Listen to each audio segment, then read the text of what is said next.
The best coaches in the game, we really ain't playing. We regroup up in the Slack chat where the coaches debrief. We be piecing these puzzles, occupy the chunk of the pie. Ain't no lie when we hit the block, helmets casted is top. You be seeing helmet after helmet, helmet after helmet. First place, second place, fifth place, eighth place, 12th place, 15, 16, 20. So many helmets, you got blurred vision, we got too many. Tick your tech. Oh man, shit. They got us fucked up. Army, regroup.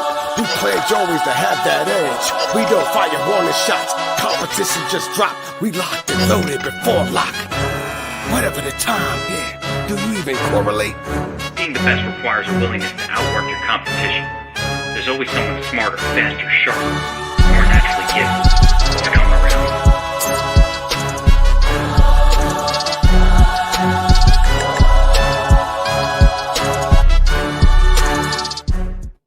All right, what's up, everyone? Welcome back to another Geeks Vegas Lines second of the week.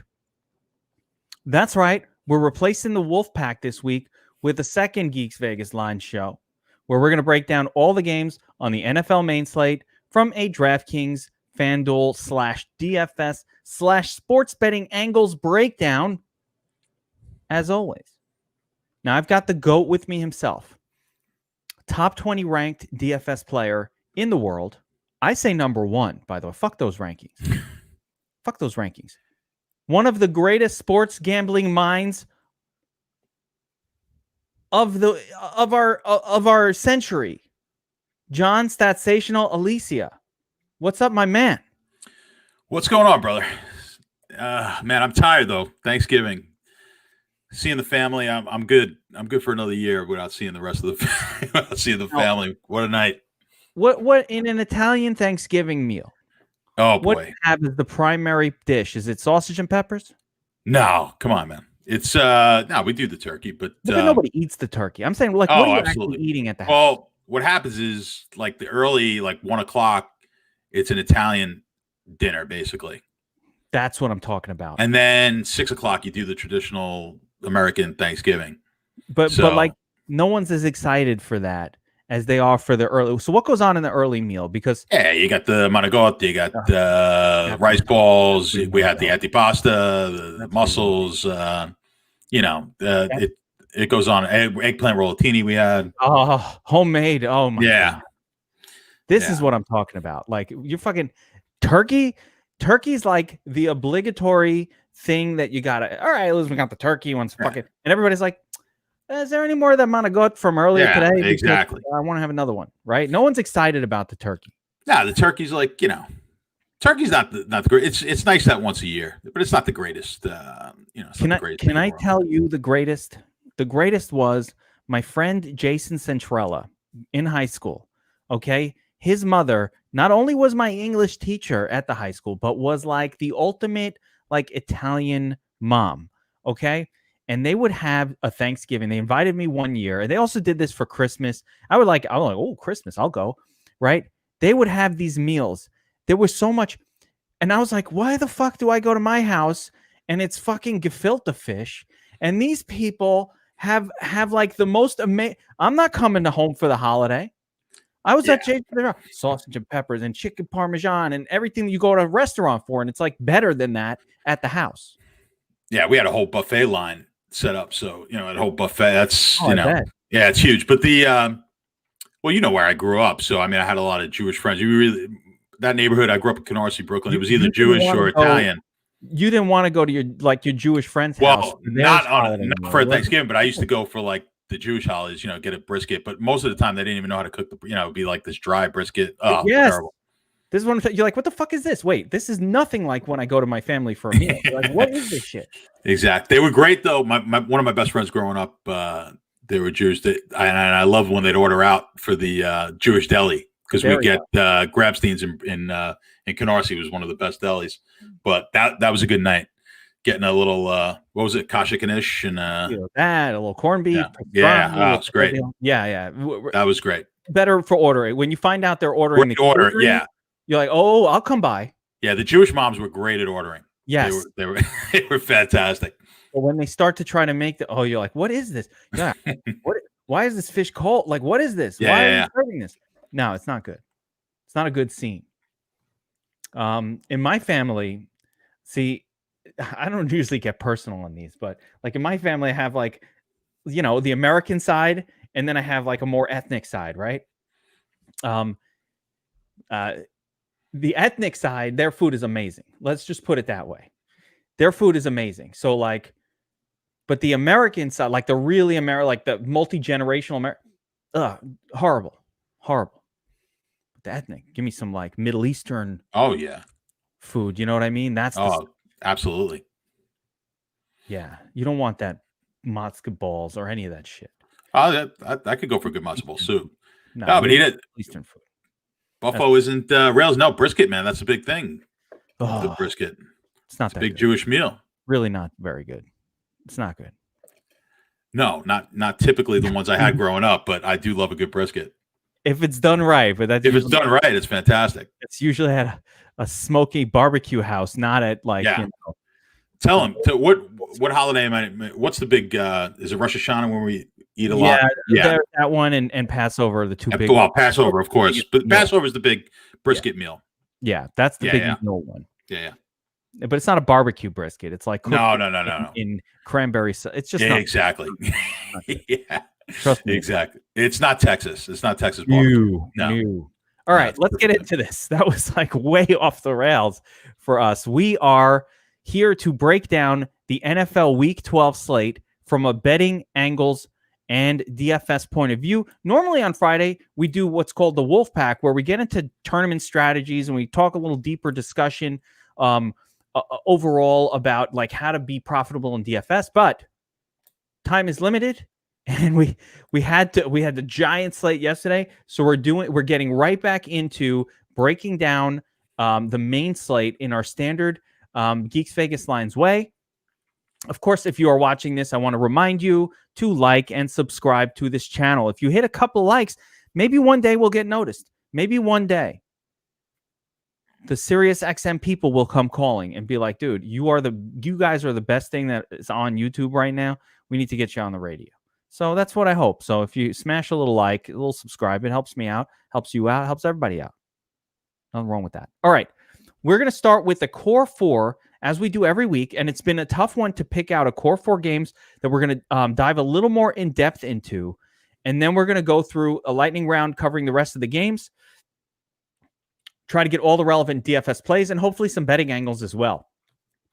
Core four was difficult to pick out this week because there are quite a few games that kind of stand out as looks pretty good. A few of them even surprising. I was going through the core four here, but let's start right at the top. My first game on the core four, and this is an oddball, John, because it doesn't seem like it should produce a lot of fantasy points, and yet here it is hanging out really high up on the list. Titans against the Colts, 51.5 point spread with, for me, surprising situation with the Colts favored by 3. Kind of think these teams are closer to equal than the Colts being favored. So I want to first get your opinion here in terms of the betting angles on that game. I'm just a little confused about why the Colts are such a favorite. Maybe I'm missing something. Well, I mean, the Colts were favored last week against Green Bay. We actually like Green Bay. It was one of the few games we lost. We only lost a couple of games last week. That was one of them. Unfortunately, that was definitely a sucker bet. You know, sometimes I know that going in. We said it on the show. We were like, this looks a little too obvious. It was definitely going to be the public choice. Unfortunately, that was one of the ones we were on. But Colts favored against Green Bay, and they covered. They win the game cover. So I'm not shocked here. Tennessee not quite as good as Green Bay. So this 3-point line, I think, is pretty much in line with where they're at. That was another game last week. It's similar here from a total standpoint. What we're looking at. We talked about it last week. Not particular game. We don't like to necessarily target teams going against Indianapolis. So we said that last week with Green Bay. Not really the most ideal situation. I actually flat out faded Aaron Jones totally last week. Didn't even use him in 150 lineups. I'll do that with these running backs against teams I don't like. I don't like the back against. I just think there's so many options. So I did that last week, and Jones was okay, but certainly didn't hurt.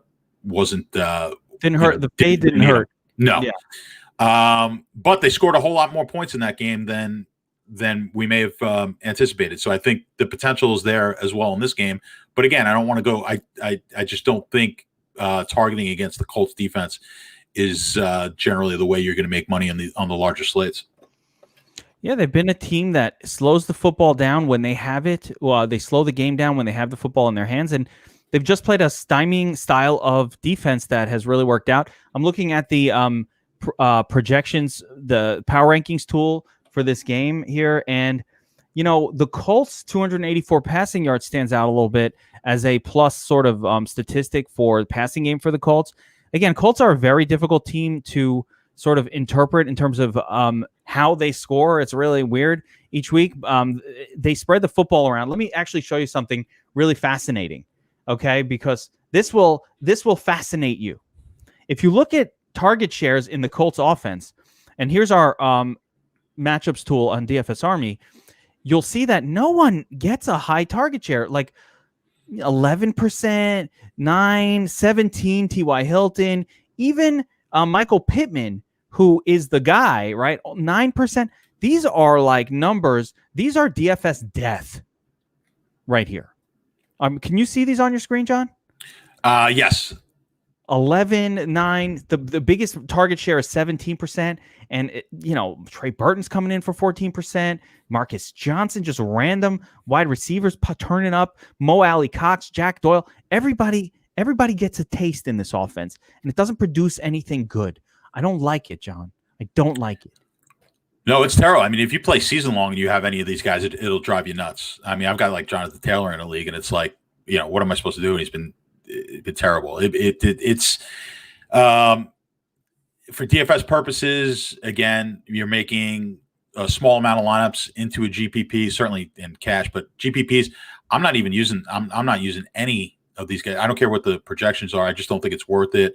Obviously, MME, I'm going to have small pieces of these guys because you got to kind of throw a few in because the potential is there. But let's talk the names of guys who might be of interest here, right? Like Michael Pittman seems to me to be the alpha wide receiver at this point. I can't play T.Y. Hill. I don't care how much fucking volume. My first question is always going to be, am I stacking it or not?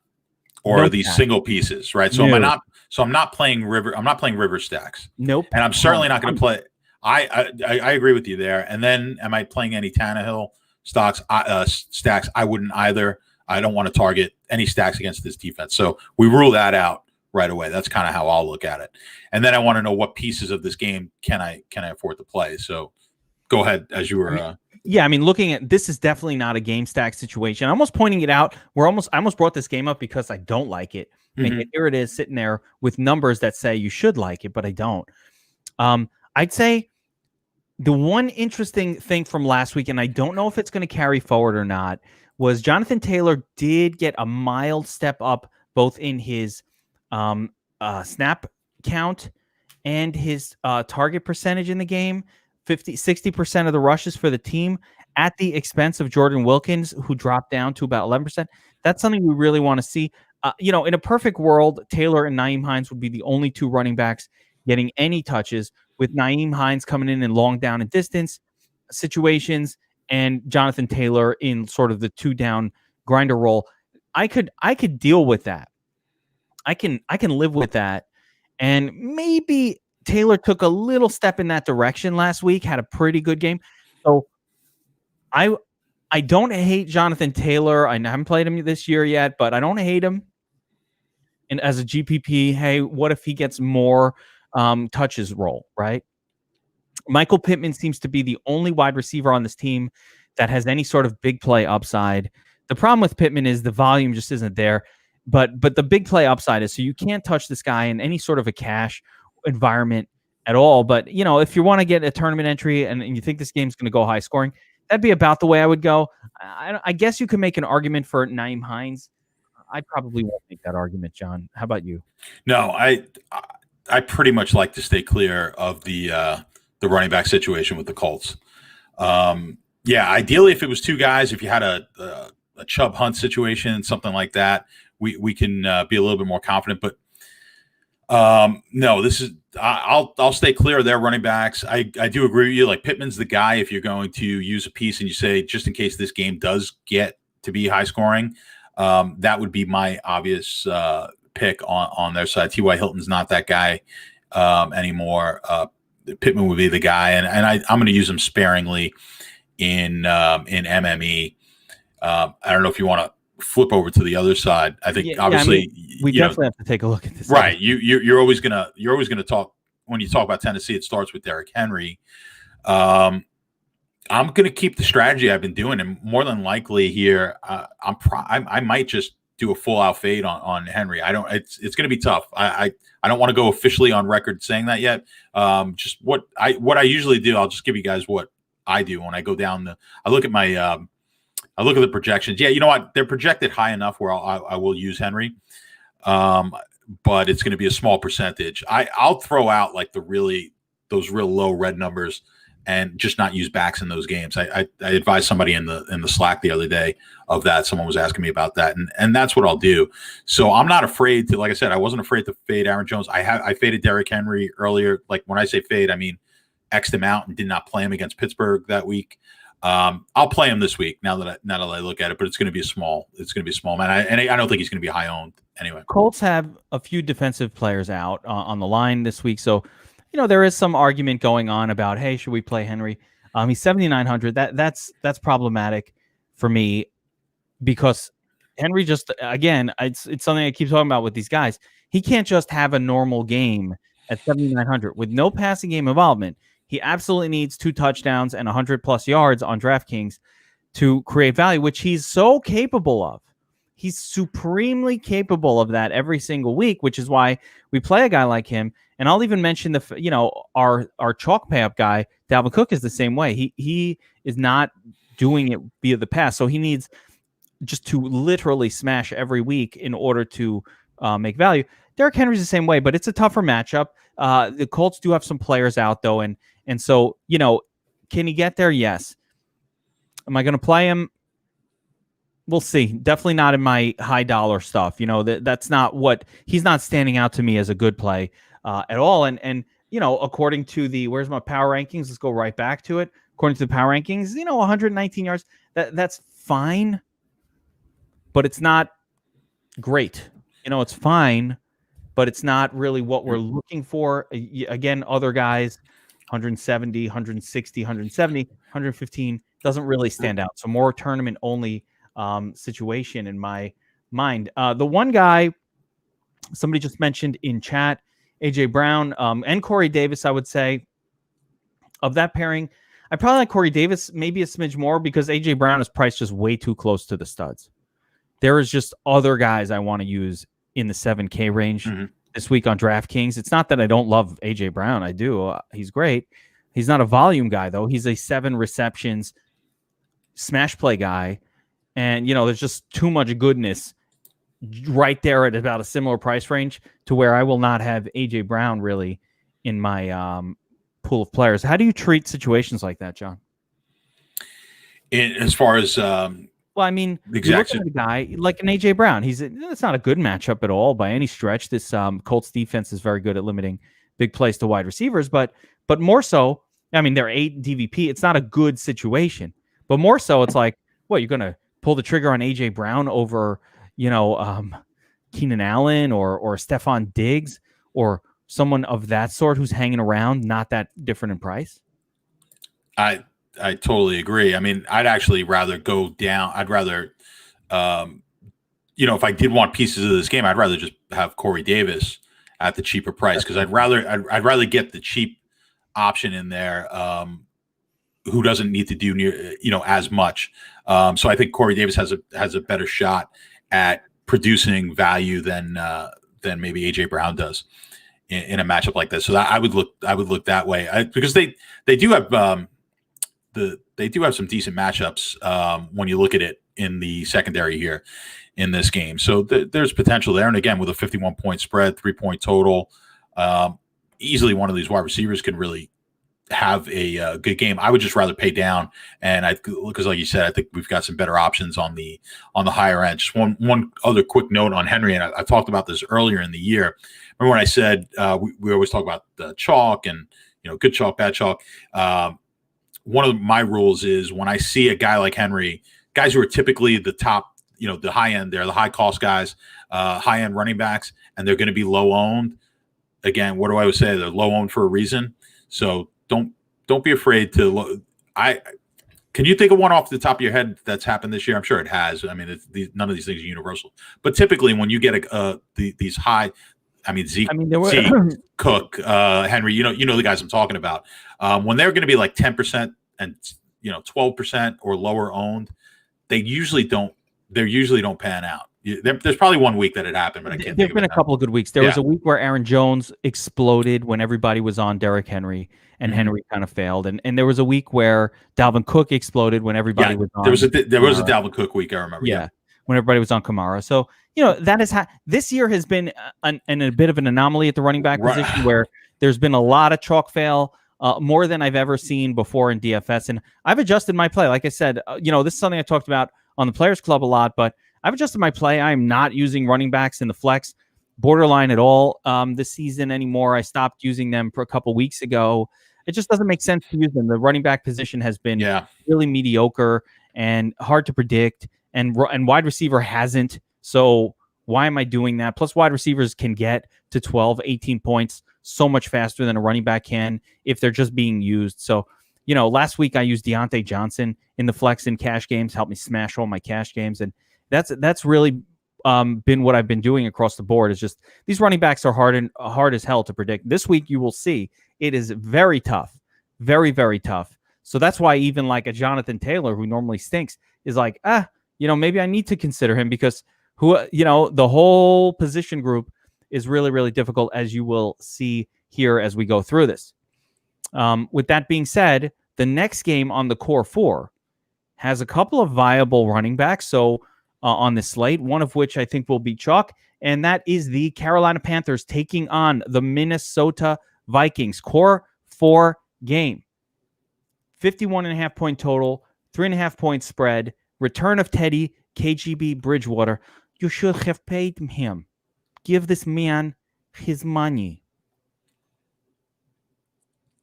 Waiting for the reaction from John. It's not a bad. I was just kind of looking ahead at my numbers while you were okay. All right. While you were doing your excellent, by the way, just phenomenal impersonation of KGB. This is my club.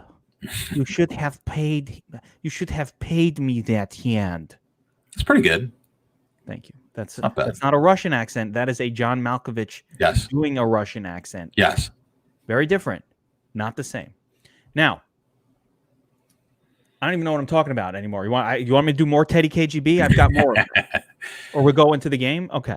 I think going to the game is probably the better idea. Or we'll talk the game. All right. So we've got the Panthers. So the return of Teddy Bridgewater, Panthers, Vikings defense improving, but not that good. Vikings offense looking amazing this year. And you've got the Panthers defense that looks really bad. So it is a recipe for a lot of fantasy scoring. Now, does this line, again, I always like to go into the line. Does this look a little small? Like, I think the Vikings should be favored a little more than 3.5 points. Tell me, am I right? Like, what's going on here? No, I think, I think the line is okay. And I'm actually looking at the dog here because I want to get the 3.5 points in this game. I like Carolina in this game. So I think it's more points than it should be, even though I think the line is where it should be, but I like the Carolina side of this game. So that's the side I am. I don't think the Vikings are that. I like this coach too with Carolina, to be honest with you. So I'm going to see. I'm keeping an eye on him, but I do like the new coach, and I think this Carolina team is better than some people think. I'm not very high on the Viking team. I like the offensive coordinator on that team. The guy from LSU. Yes. Brady. Yeah. That's the guy. Watch. I got high hopes for him. But they paid him a lot of money, didn't they? Yeah, he's going to be a head coach real soon. Jets. I'm hopeful. So here we go. Carolina side. We kind of forgot about Teddy Bridgewater connection with Robbie Anderson and DJ Moore, but it's been pretty good. They're back. Curtis Samuel, a lot of weapons on offense, and of course Mike Davis stands out. All of it stands out this week in this game because Minnesota just like okay, meh defensively. Like, all right, so Carolina projecting 121 rushing yards, 250 passing yards, pretty good across the board. One problem I have is I never know which of those guys to target. There are 3 pass catchers and Mike Davis. It's a lot of names, and they're all equally viable. So how do I decide between those 4 names, John? And which one to actually play? Because when I can't decide on 1 or 2, it makes me just not want to play any of them. Yeah, I mean, I always tend to like Mike Davis and I like Mike Davis in this in this game as well. He's going to get his fair share of touches in the passing game. That's why Carolina is always a little tricky when you look at the projections, because when you look at the rushing projections. Sometimes they don't look great, but they utilize the running back so often in the passing game that there's generally a high floor there for Mike Davis. And I think the upside, we've talked about sometimes where Davis has had a limited ceiling as well. I think the ceiling is pretty high this week. It's against Minnesota. I think he can get. This could be a big week for Davis. I'm not on board. Okay, I'm not on board. And I'm going to tell you why. Mike Davis is a fucking disappointment factory, first of all. Something's up with him. He only got 56% of the rushes last week for the team. So he's not getting all of the carries or even a volume enough of the carries to make me excited. And what's worse is his target percentage in the offense. I'm not saying it can't pop back. It can at any time. But it's been dwindling away. It's been dwindling away. 16% on the season. His first few games, he was getting 7-8 targets a game. And then it was just actually, I think I could demonstrate it better if you just look at his logs. Something is off about the way they're using him. I don't know what it is, John. I don't know. I mean, last week was the most rushing attempts he's had all year. Now, you're right. The targets weren't there last week. But, I mean, and that was a smash game. They literally it was a smash game. He got the worst defense. Yeah, they couldn't run. Yeah, but look what he did against the Lions, John. It was terrible. He was terrible. It's the Lions. Mm-hmm. Now, they had the weird quarterback going on, but only 2 passes. I don't know. I'm just saying I don't feel safe with him because for some reason the market share, the carries in the offense have been on the downswing, and the passing game work has been on the downswing. I want to find out who the other guy was that they used. Like the Smith guy, was it? Yeah, Rodney Smith. He had 8 carries last week, I think. And I think Cannon got some passing. No, it was Rodney Smith. Yeah, and that's Rodney Smith. Not much, in fairness, but the other one got 19, the other guy got 8. Now that could have been a garbage time thing.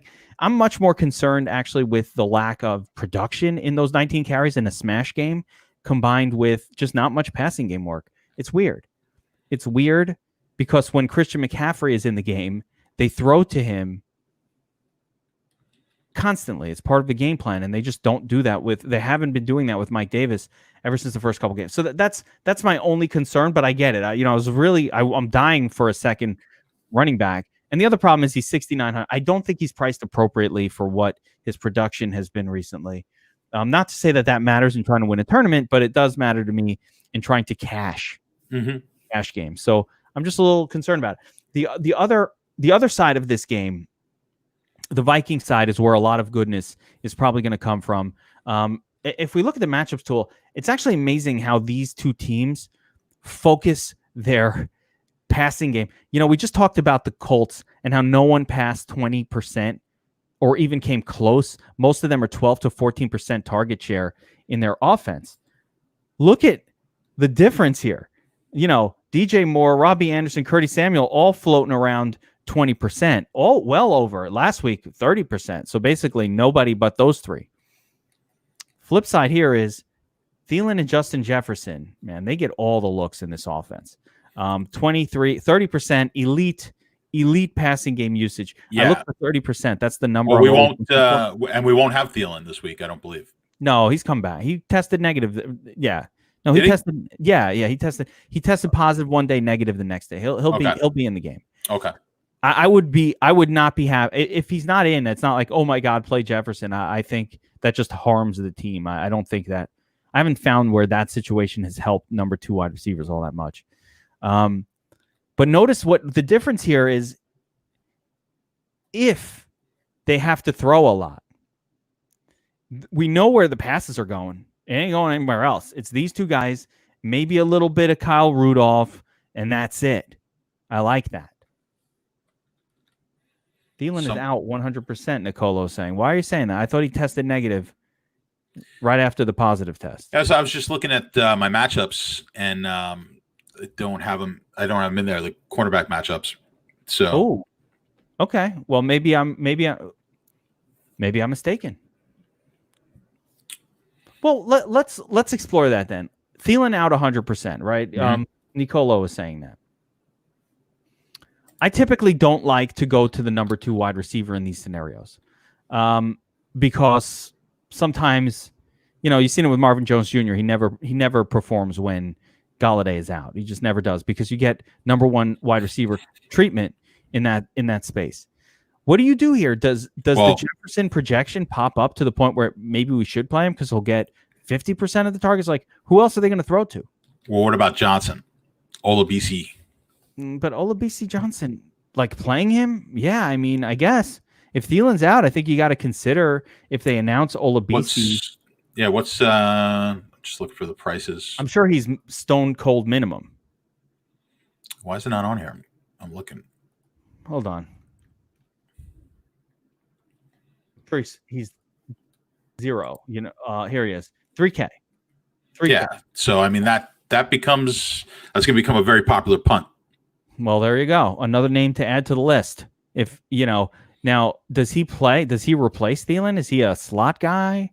I mean, that's going to be an interesting question to answer. Yeah. So no, I mean, you're going to have probably BB in the slot, I'm guessing.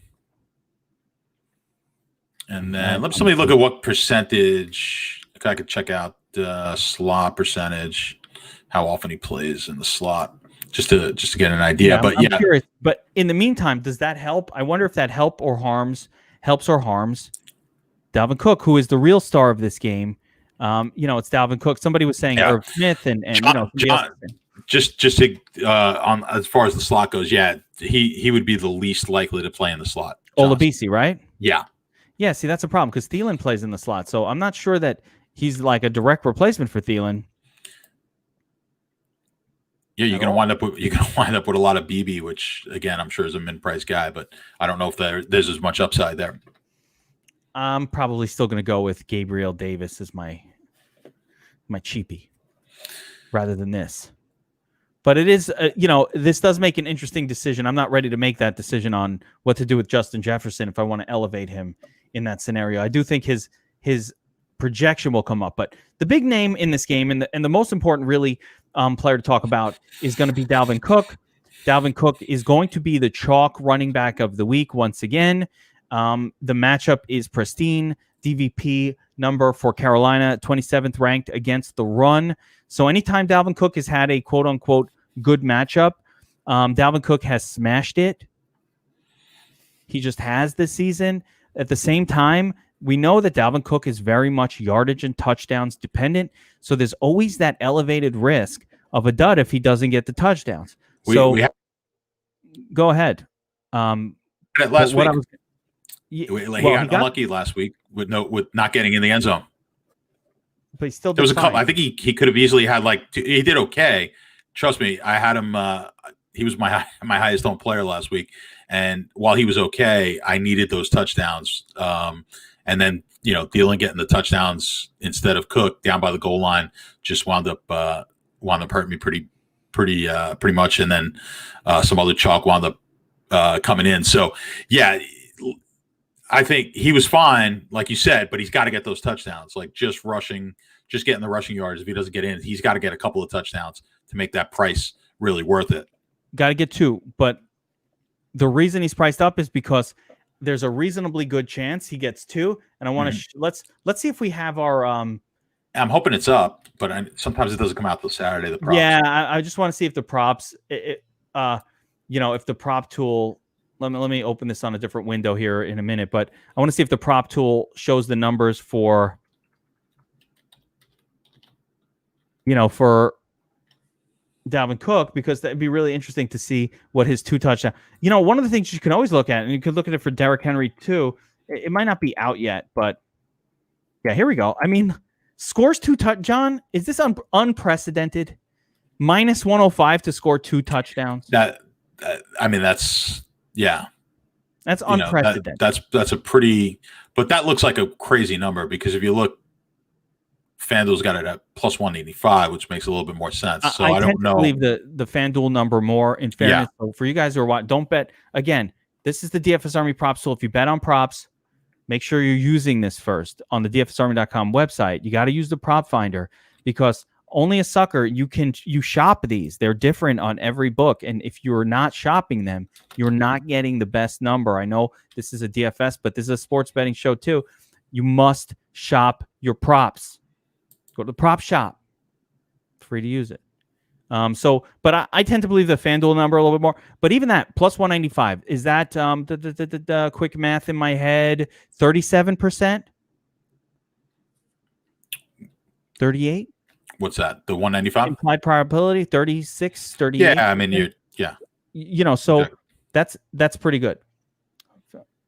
Okay, so everybody's saying Thielen is out, and they're also saying Irv Smith is doubtful, which does bring up Kyle Rudolph. If somebody's going to destroy the day of Dalvin Cook, could be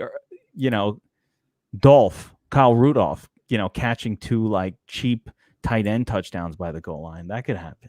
So something to keep an eye on there. Minnesota. Right. Someone was asking about pace. I mean, Minnesota runs the third least amount of plays per game. Yeah, they're slower. They're trying to run the football and control the clock. Rushing teams like Minnesota tend to play slower, and part of that is because as they're driving down the field, they don't have one play touchdowns as frequently as a more explosive team like Green Bay. They have a 40-yarder to Devontae Adams. Boom, it's done.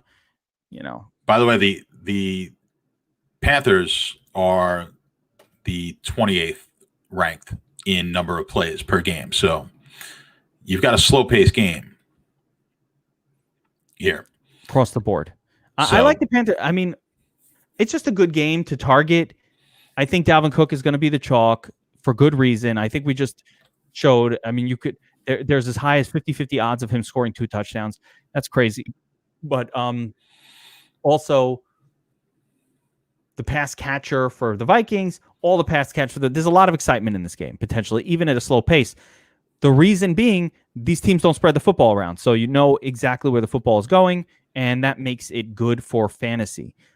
Look for snap counts. This matchup tool is extremely important because you get the snap counts. It's really, really critical. Now, real quick, before we go on to game number 3, John, of the core 4, I want to mention that for those of you who are watching this who are not DFS Army subscribers, but you've been wanting to, you're like, I don't want to pay $49.99 a month. It's a lot of money.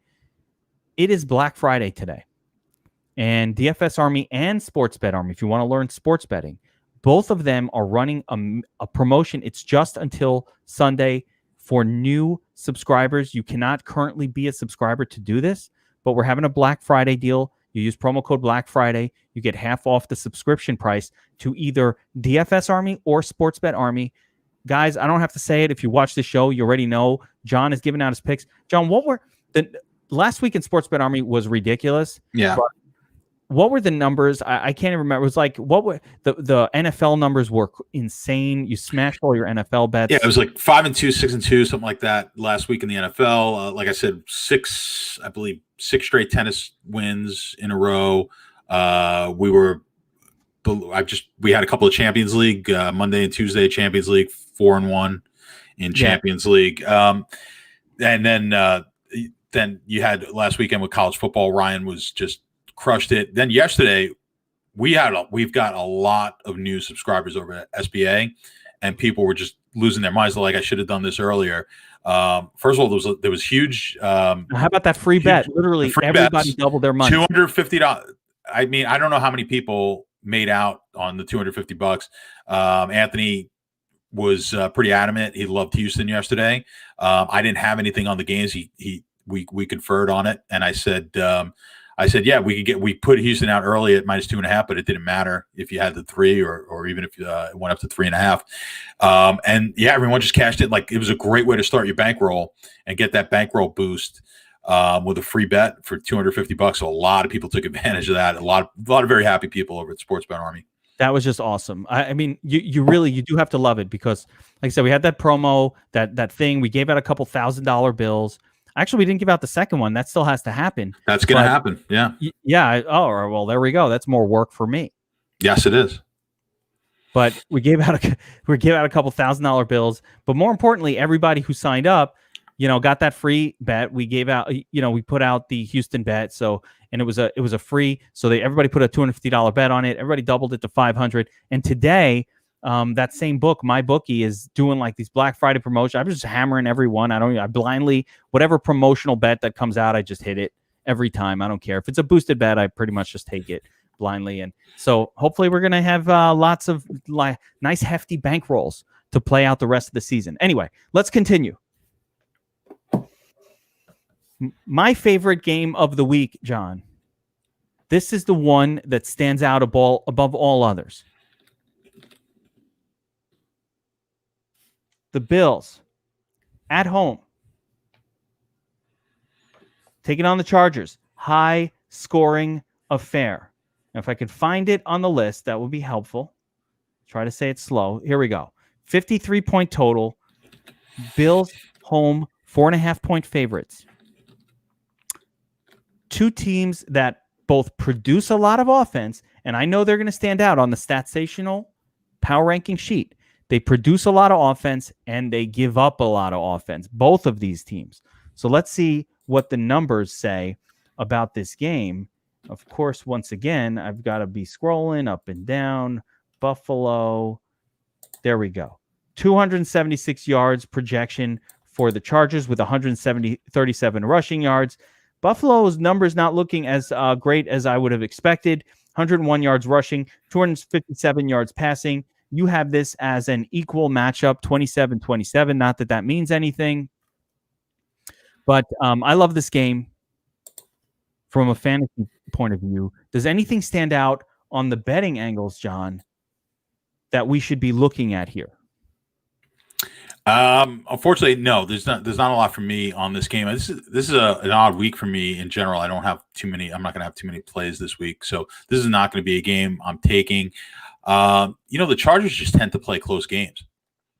That's why we had the Jets last week. I mean, it's just like you can't take the Chargers giving up that many points. But I kind of, if you're going to put a gun to my head, I'll take the points with the Chargers. They stay in these games. They kind of play to their competition. Which, if this game is tight, just all the more adds to the juiciness of it from a DFS standpoint. We want to see these tight games, and we'd love to see it go up and down. It's got all the makings of that.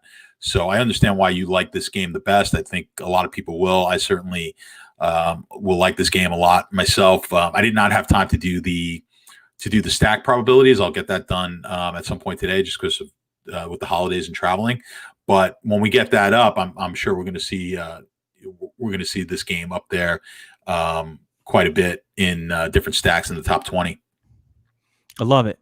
And a big reason now, there's a couple of angles here that we have to kind of think about. Number one, the Chargers running back situation is a little bit up in the air right now with Kalen Ballage got a Q tag, maybe the return of Austin Eckler imminent. So we're not sure what's going on there, but had that question mark not been there, quote unquote, Chargers starting running back would be something that I'm very interested in playing on this slate without a lot of running back goodness. I don't care who it is. Slide whatever name you want in there. I'm interested in Chargers starting running back in this game. But even more so, look on screen here. There's a magic number on both sides of the screen for the number one wide receiver for both teams.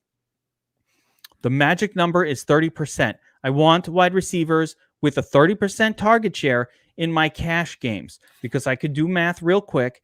And, when you throw 30 passes in a game, which is the average, and you give one guy 30% of them, that winds up being 9 targets. And that's the number that produces, it can go up. Hey, I threw 40 times. Now I got 12 targets. That's the type of workload that produces great results. Both Stephon Diggs and Keenan Allen bring 30% target shares to the table in this game. I love them both. I love them both so much. I don't know how to fit them into lineups together, but I'm going to try. So those are 2 really, really exciting situations and numbers that stand out to me as great. Obviously, Josh Allen can do a lot of damage with his legs. Justin Ebert is just like a wunderkind right now. He looks great. I mean, there's nothing. I have not seen any flaws in Herbert's game as of yet. He just looks like a really, really good player. He looks like a star, if you ask me. So, lot to like at the top end. Now, going out from there on the Charger side, I think Mike Williams is going to see Tre'Davious White in coverage. It could be wrong. You never know. But I think that coverage situation will push even more targets Keenan Allen's way, which is great. Hayward is out. There you go. John Brown is out as well. But Cam Hayward hasn't been that great. Casey Hayward, he's not been that great this year anyway. But even worse now. Also, Devin Harris, I think, is the other cornerback for the Chargers. Nothing special this year. There's nothing really to fear here. But if on the Chargers side, defensively, which, again, Stephon Diggs, and then with John Brown out, Cole Beasley and Gabriel Davis become interesting. So we have to take a look at that situation. I just like everything about this game. What do you think with the running back situation, John? Let's say Austin Eckler is announced that he's back for the Chargers. Can he be trusted on the first game back? I think probably no, but what do you think? Can he be trusted in his first game back? Well, if you go back when he was playing, it was a little when he was in there, they weren't utilizing him as to where we thought they would be. Yeah, but that was Kelly also. They were kind of testing out Kelly, and they've soured on him. They have, but I generally, if you're off on him now, why would you be off on him? Just because you're worried about the injury? I'm worried about them being worried about the injury. I would and saying, hey, you've been out for 8 weeks, 9 weeks. Let's ease you back in. Yeah, that doesn't bother me at all. So I think when they play, it's a bit, I've told you this before. When these guys play, I just I view it as if they're putting them in the lineup, then I'm going to view it as they're 100%, and I'm going to play them as if I think it's 100%. So I'd throw the injuries out. Okay. I don't really believe in easing players in. Typically, I think they put these guys in, and that's it. They're back to whatever role it is that they think they're going to utilize these guys. So I wouldn't fear Eckler for that reason. All right, let's jump to the Bills side, because with John Brown officially out, Cole Beasley's hanging around. He's doing his thing. He's been great when they throw to him. No complaints there. And now you've got Stoneman salary Gabriel Davis, who I think becomes the cash punt of the week, probably. For 2 reasons. One, he's been playing. He's been fine. Not breaking slates, but he's gotten targeted. He's had snaps this season, and quite a few of them. 64% snap count on the season. So he's been sort of that guy that's mixing in all season anyway. And now this is just a game that we want exposure to. So if I can get 3K exposure to a guy who's probably going to get 75, 80% snaps, why not do that? He's had a couple decent games, but even in his bad games, I mean, he gets a catch here or there. He had the 5 reception week, and that was with John Brown. I actually think this 1 week was without him. What it doesn't look like is he's going to get some sort of incredible, I don't see him getting some sort of volume spike that gets him over 10 targets in this game, but I think, you could probably project him for 5 to 7 targets here. Yeah, I mean, at 3K is probably it's going to be the most popular punt down there, but we've established that you might have some other ones this week, but this is a game. I love punts in games where where you've got chance at some high scoring, because then there's going to be a lot more plays in the game. The Chargers, by the way, run the most plays in all of football per game. So the game has the potential for a lot more snaps. And yeah, Davis has a shot at, like you said, you're looking for target share, and then you're hoping, at 3K, it doesn't take nearly as much for him to be, if he sees the end zone one time with 3 or 4 catches, that becomes very much, he's fine at that point. And then you may see him in a winning GPP lineup. So it won't take much in a game like this, where we should see quite a few touchdowns. He should be the most popular pump play out there. Now, one more interesting player in this game who's also stone minimum, and I think will be outshined by Gabriel Davis in terms of ownership, is Jalen Guyton, who is the third wide receiver for the Chargers. Now, third wide receiver is a bit of a stretch, because in terms of targets, he's just out there but not doing anything most of the time.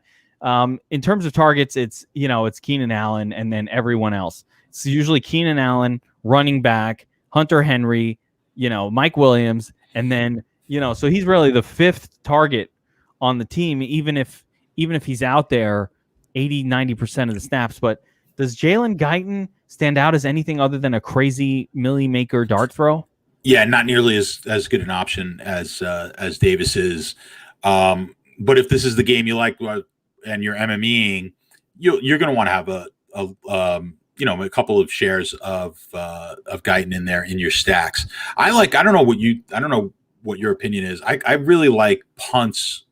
If I'm using a min option as a wide receiver, I love it in a game where I could stack it with the quarterback. Like, I like that as a more so than in a single game, right? Because I already like that game if I'm stacking it. Yeah. If I'm stacking the game, I like to be able to throw that cheap piece into that game. So now I have exposure to the game, and I could do it at a really in a cheap way. You're not a cash game guy, right? You're a tournament guy. So here's how the numbers work in tournaments and why you're correct instinctually, even if you're not necessarily like connecting this to a number. If you look at correlation numbers between quarterbacks and their wide receivers, the lesser the wide receiver, the more the correlation. Meaning Stephon Diggs can have a great game, and that doesn't mean that Josh Allen is having a special day. He just has a great game all the time. So the correlation isn't as strong between a Josh Allen and a Stephon Diggs as it will be between Josh Allen and Cole Beasley, or Josh Allen and Gabriel Davis. The further down the list we go, which is why that really, really works great in tournaments, and absolutely is something I like to do. Oh, shit. A lot of information, and that is big. That is the biggest fucking piece of news. Thank you, Ricardo. That is a very big piece of news. That just opened up Brian Hill. Brian Hill almost deserves a transition. Brian Hill.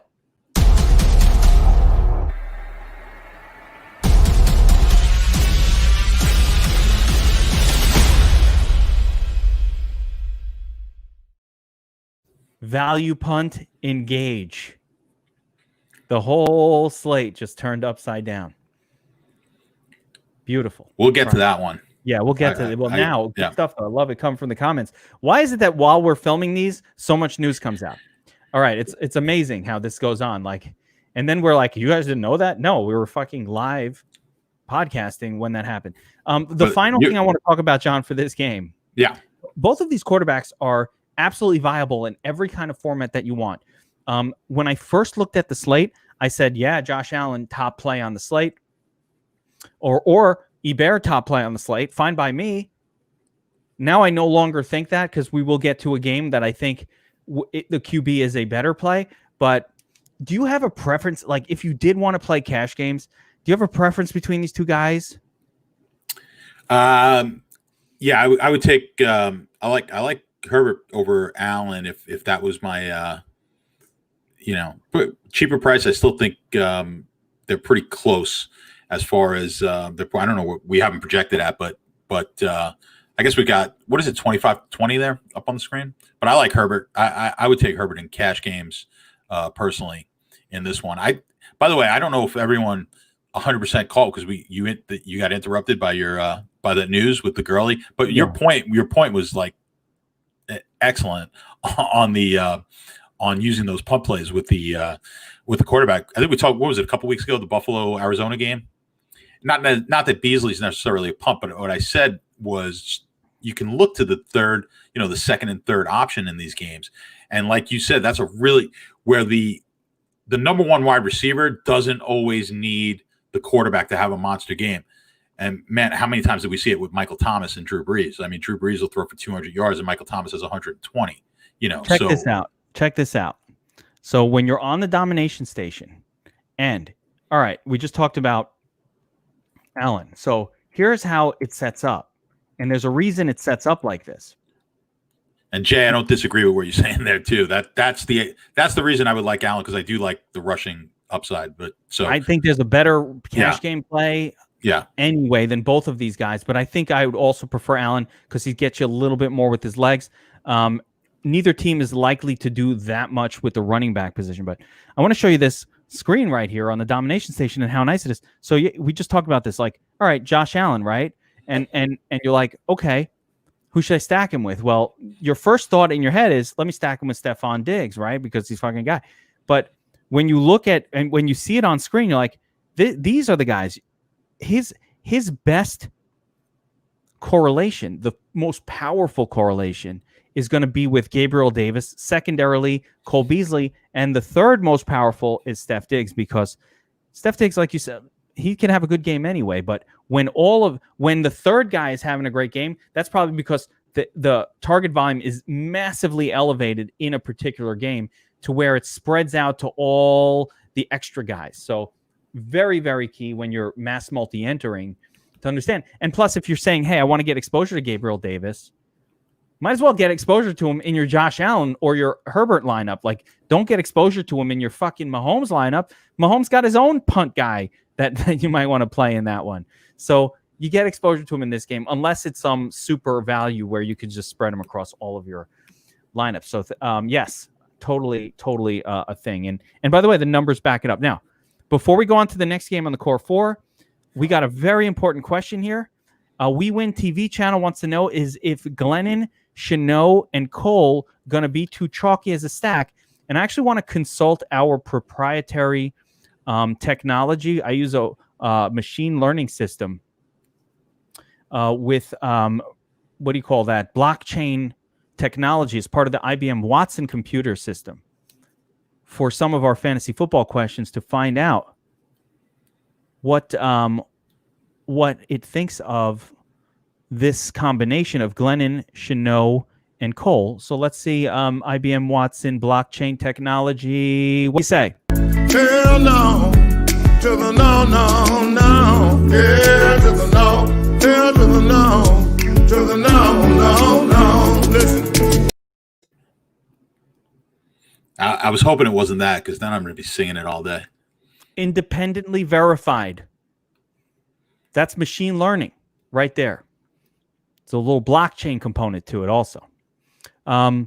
Okay, let's move on to the final game in the Core 4, and the one that I think is going overlooked, but I believe will produce the top quarterback play on this slate, and the one that you should use in your cash game. The Kansas City Chiefs are taking on the Tampa Bay Buccaneers. Angry Brady mode engaged. What? 3-point favorite Chiefs on the road. Too low. Got to bet the Chiefs. 56-point total. John, betting angles. Hit me. I won't be betting this game. I don't unless I have a really if I have real strong data, and I know Brady is not certainly the Brady of old, but I still don't like betting against Brady without something of significance on the other side, and I don't have that in my numbers.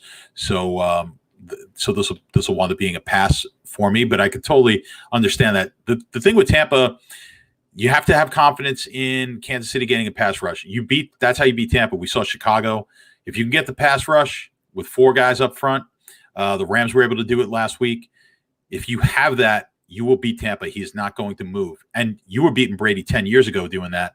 Certainly in 2020, You get a pass rush, Brady will look very pedestrian. So can Kansas City do that? I don't know. But we do like the Tampa defense, but it is Patrick Mahomes. So, and the total, and it is a high total even with this Tampa defense. So this is a very interesting game. I'm going to let you take it away. I have a couple of points I want to make, but I want to hear your take on this one. I know you're interested. Well, the thing that's the most sexy about it for me is that Tampa stops the run. What is the thing that holds Mahomes back more than anything else in my mind is, what if CEH comes in and steals all the tutties, or some combination of Hilaire and Le'Veon Bell taking all the touchdowns? That happened a couple of weeks ago, last week, right? I think Mahomes actually still had a pretty decent game. I don't remember, but all of a sudden Hilaire was getting all these touchdowns, and it mooted his scoring enough that he had just like a normal day, like a 25 instead of the 35s and 39s. Well, why did that happen? Because Hilaire, he came in, he got all the tutties, stealing 2 touchdowns. What are you doing? I'm trying to play Mahomes here, right? He's taking all the touchdowns. Well, Tampa's not that good at Tampa is very, very good at preventing running back touchdowns, right? They're not that they're weaker versus the pass. And as much as Tampa has elite cornerback play, they're great versus the pass, but if you're going to beat them, that's how you're going to do it. We saw, I believe it was the Rams destroying them via the pass last week, right? Was it the Rams? It was the Rams. Yeah. There's a reason. The Rams, what do they do against Seattle? When they can run it, they run it. You can't really run well against the Bucs, so it forces the opposing team to throw. Now, the nice thing about the Bucs is their defense is good enough that like normal teams have a hard time moving the football against them. But the Chiefs aren't a normal team, right? They're the Chiefs. You can't really stop them. It's not an easy team to stop offensively. So Mahomes going to get his. And so the main thing I like about Mahomes here, and I'd love to hear your take on it, but the main thing I love is when you give me a Mahomes game, the floor is so high just to begin with because he's Pat Mahomes.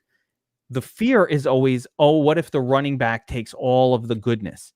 But in the case of this matchup, I don't think it's likely that a running back is going to come out and score one. Okay. But I don't think the running back position should take 2 touchdowns. I don't care if it's Hilaire or Le'Veon Bell or Damien, whoever the hell it is. I don't think, and if they do, it might be via the pass. So I just think Mahomes is a very safe to throw for 3 touchdowns in this game.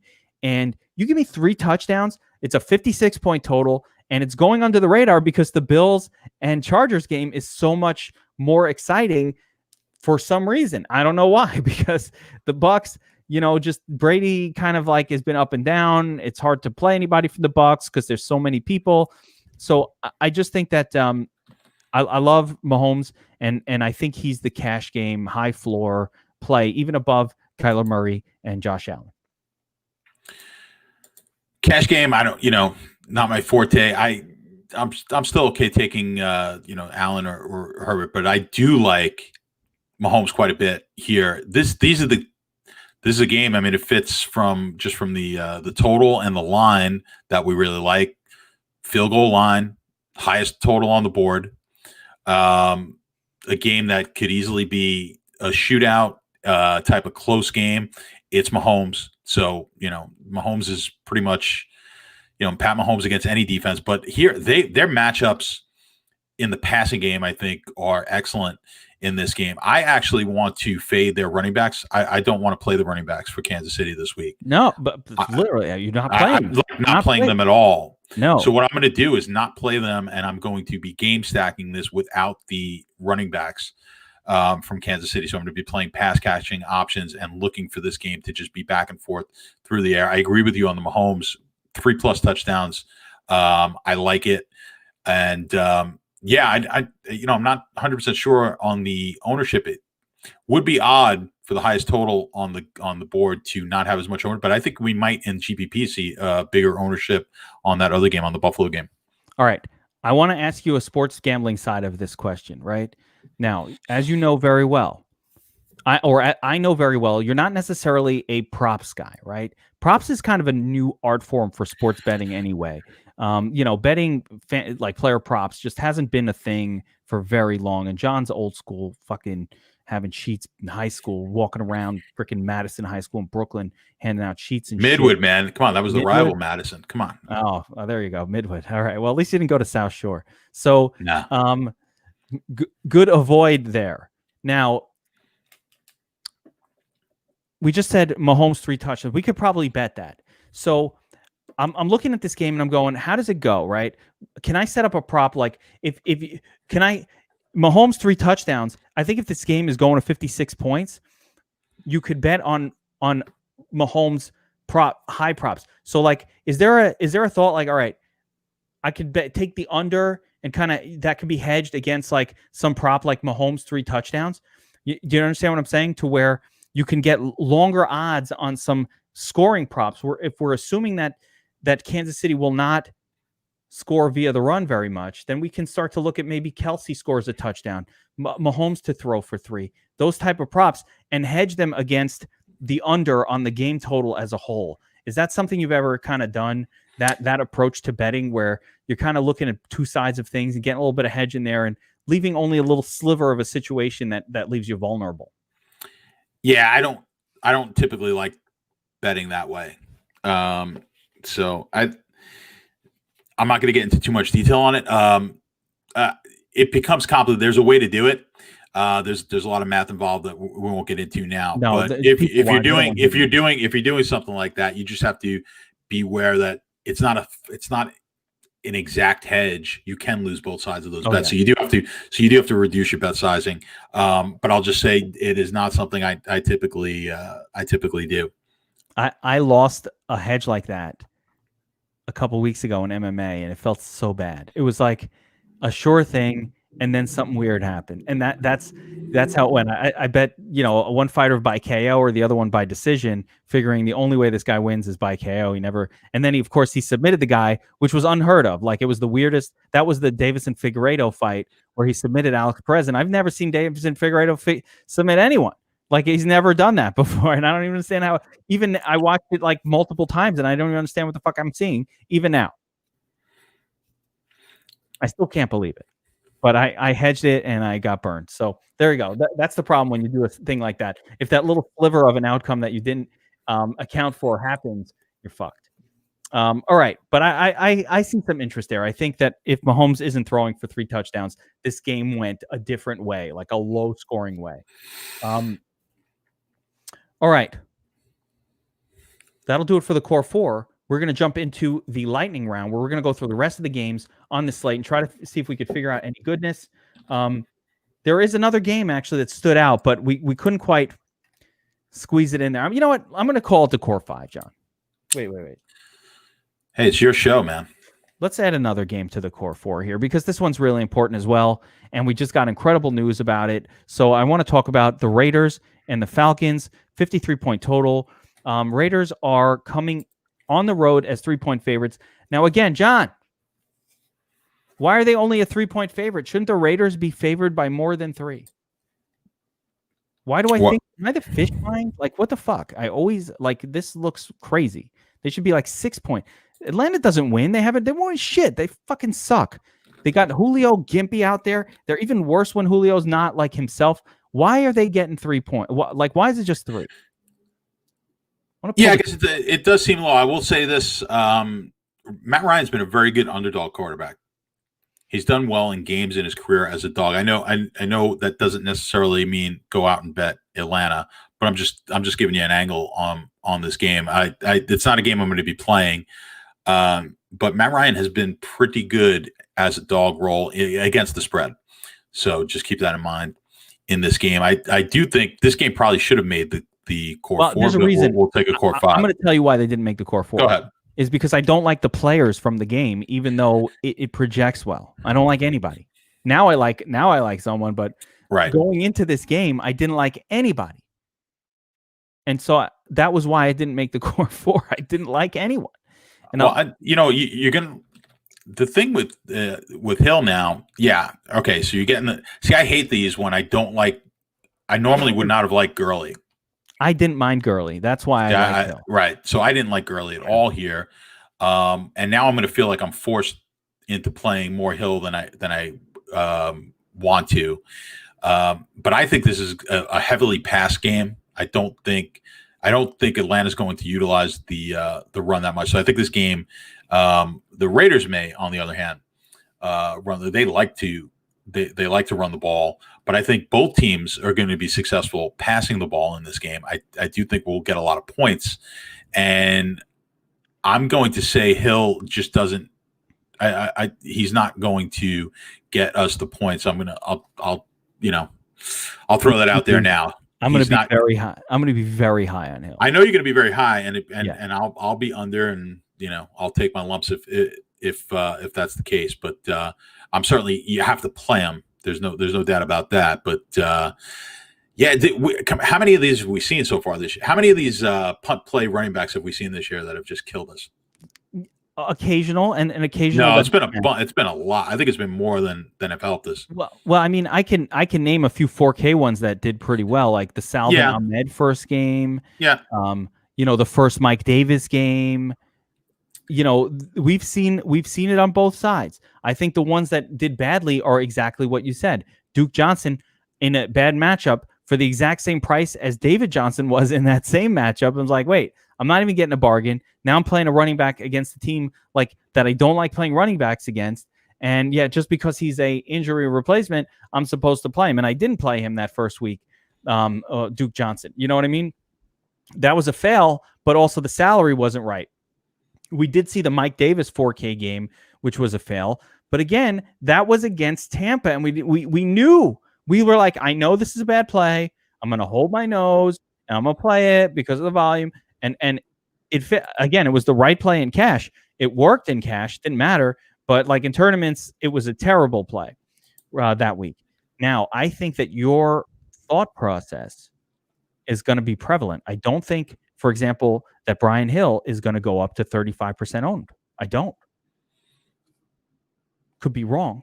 But the difference here, John, is for me, what I think it is, this is a good matchup. This is one I was like, I was going to hold my nose and play Gurley. I mean, I'm telling you, I was like, man, I fucking hate Gurley.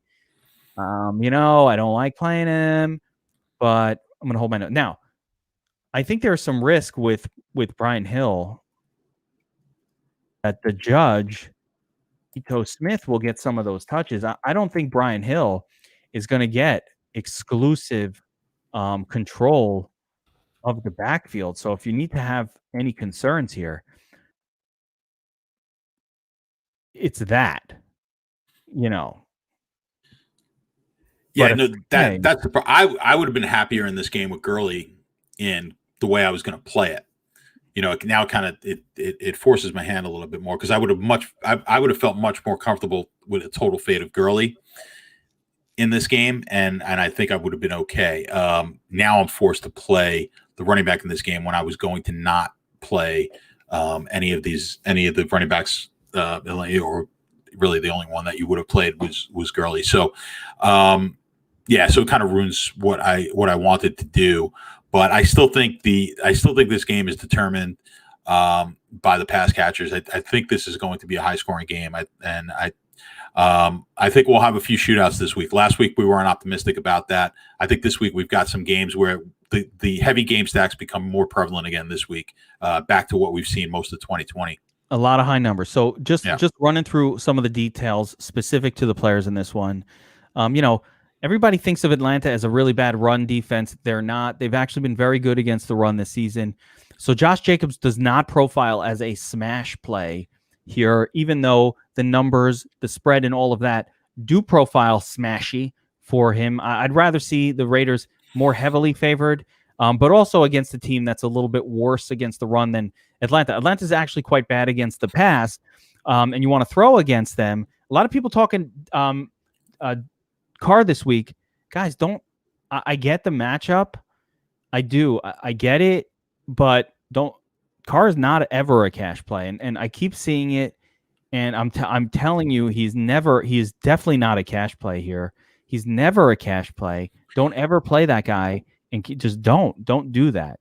There's two a good way to play DFS. It's too high a probability that the running game can take over. That's right. This is a team that will allow there's no dominant wide receiver on the Raiders. Their dominant wide receiver is a fucking tight end. The tight end never produces 100 yards. Like that, it just gets a lot of short passes. This is not a team where you want to target the quarterback in your cash game. Could you play Carr in a GPP lineup and mix it? Yes, with Aguilar or even a Ruggs. Crazy shit has happened in the past. I think it's Aguilar who's the number one wide receiver at this point for this team, which is insane. But he is. By the way, matchups tool, man. Who should I play? No, he's the guy. If you watch their games, I mean, he's the guy. 75% snaps last week. You know who didn't get 75% snaps? Everyone else. It was just Aguilar. Aguilar is the guy, right? They're mixing in Ruggs. They're mixing in Hunter Renfrow at garbage play. You know, they're mixing in Brian Edwards. It's fucking Aguilar and Darren Waller. So, you know, I don't want to rely on Aguilar catching a pass with my cash quarterback because I guarantee you Aguilar will be wide open 40 yards down the field with one of Derek Carr's floaters, and he going to drop it because that's what he do. He drops the football. So, no. GPPs, though, I think you have to. Oh, yeah. Love him in GPP. Love him. Don't even lie. Love it. But not my cash. Not cash. No. New. So I'm just going to hear way too much Carr cash this week. And I'm just telling you, play it in a tournament if you want. He's not cheap enough to make me. By the way, Taysom Hill is really close in price to Derek Carr. Much better option. So much better. So, you know, let's just not go crazy. Okay. Let's not go crazy. Now, the flip side, Atlanta just doesn't play well, period. All right. Can I stop the sentence there? Atlanta with Julio Gimpy is always a weird team. Julio cannot be trusted. Now, John, you said when a guy is out there, you play him. I'm going to break your rule for Julio. That is not the case with Julio Jones. If he's out there with the Q tag, he's in and out of the games. He's all gimpy and shit. This is not a guy you want to pay up for because you watch him leave at halftime. Yeah, I agree with you there but we have a history. So it's a little bit different. It's more nagging. And it's not someone coming off after a layoff of an injury. So I would agree with you, you know, on that front. But we've also seen we like when Julio's in there with the other guys too. You know, sometimes it doesn't make Ridley. I like Ridley with Julio, and we haven't seen what. I like it better with Julio in. If Julio plays, that is better for Ridley every time. I think so as well. But this is the Bixby voice privacy. Hold on, my phone woke up. I don't know what you just said, but it just woke my phone up. But I think just on the whole, I think this is a great GPP game because you've got a lot of pieces. It's interesting though. You could always see anything in a GPP. We talked about just quickly on the Vegas side. Can you see this as a 2 pass catcher? Bring back, can we have a 4-man stack with a Carr and 2 wide receivers on the Oakland on the Vegas side? I don't see it, John. Not typically, yeah. No, because Carr, in order for Carr, always think about your quarterback when you're attacking a tournament. Now we're going to talk some Wolfpack shit right now. When you're attacking a tournament, this is not Vegas line. This is Wolfpack strategy. When you're attacking a tournament, you look at your quarterback and you say, all right, what is the scenario that leads me to winning $1 million with this guy at the helm of my team? Because that's what we're trying to do. We're not attacking tournaments to min cash. You attack them to win it. And there's no scenario, none, where Derek Carr gets to the promised land. That's 35 fantasy points for Derek Carr without producing incredible scores from 2 guys on his team. There will be a second. They're all cheap. Now, that's not always the case when both wide receivers are 8K for a guy. At that point, it's like, hey, I'm not sure that this combination can ever even fit together. But when you're talking about a Derek Carr whose wide receivers are all 5K and below, and seriously below, there's no way that he's getting you 35 fantasy points without carrying 2 of those guys along with him because they're cheap. So, like, what did he do? He threw for 4 touchdowns, maybe 5 in that situation. Well, who did he throw them to? He had to throw them to someone. That other person. Now, could it be Brian Hill and Aguilar? Or, yeah, I guess you throw Hill 2 touchdowns. Weird shit happens. But you're not getting there with Derek Carr without him dragging 2 players from his cheap wide receiver core alongside of him. I don't see any scenario that happens. And the other rule is you probably don't want to have Jacobs in any of those stacks either. Nope. If every touchdown that Jacobs runs for is a touchdown that Derek Carr did not throw for. So you don't want that at all. Again, I'd be more apt to have Hill in my stacks. Yes. Because of the price. But let's keep Jacobs out of the stacks. If you're using Jacobs, you're probably not going to want him in game stacks in this one. I don't even know. Like, Jacobs is a very tough trigger pull for me. I don't think he's cash viable. I guess viable, maybe yes, but I wouldn't play him in cash. I think he can have a good game, and I don't mind him in my single entry 3 max, like that level of play, my tighter builds, as I'll call them. But as far as a cash option, I don't know that I can get there with him. I think Atlanta is better defensively against the run. Both of these teams are pretty similar against the run. Neither team is terrible against the run. The number lies. Its points per game number reflects passing production to the running back position, and Jacobs just doesn't get that much of that.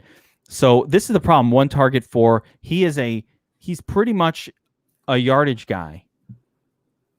He's just not getting that much passing game work, and that's how you beat the Falcons. You throw to the running back. So it's not to say that they won't throw to him. They can't, that he can't catch the ball.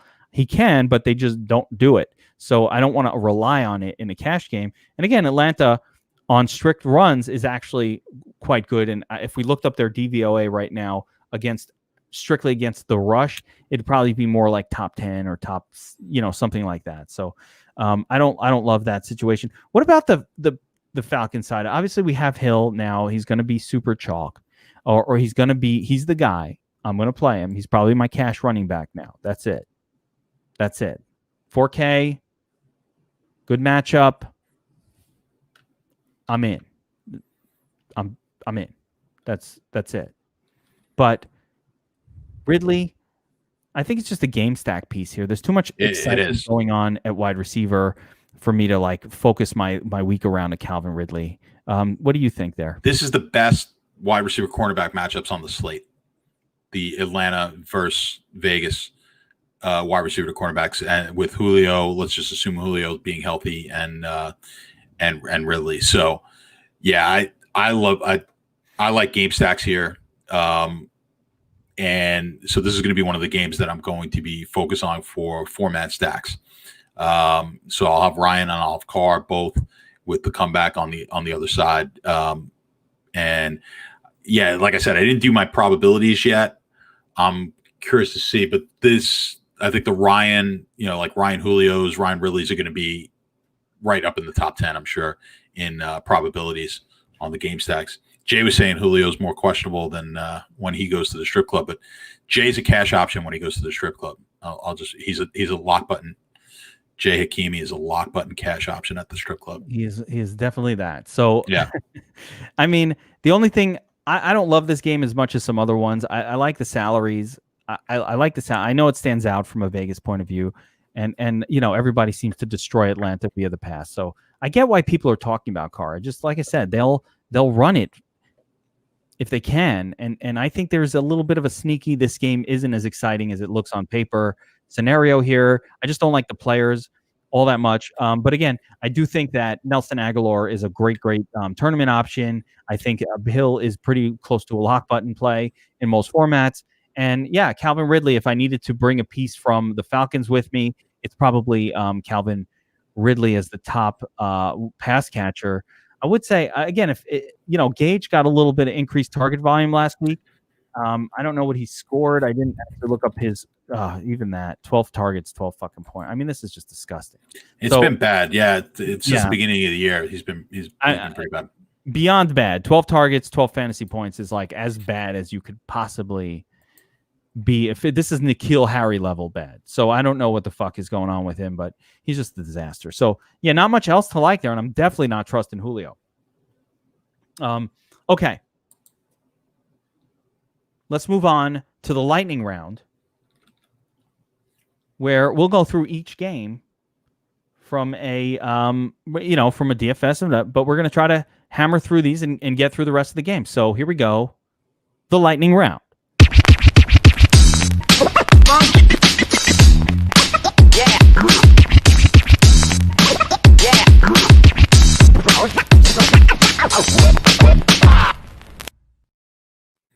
All right. Now, it's on me to remember which ones we did and which ones we didn't.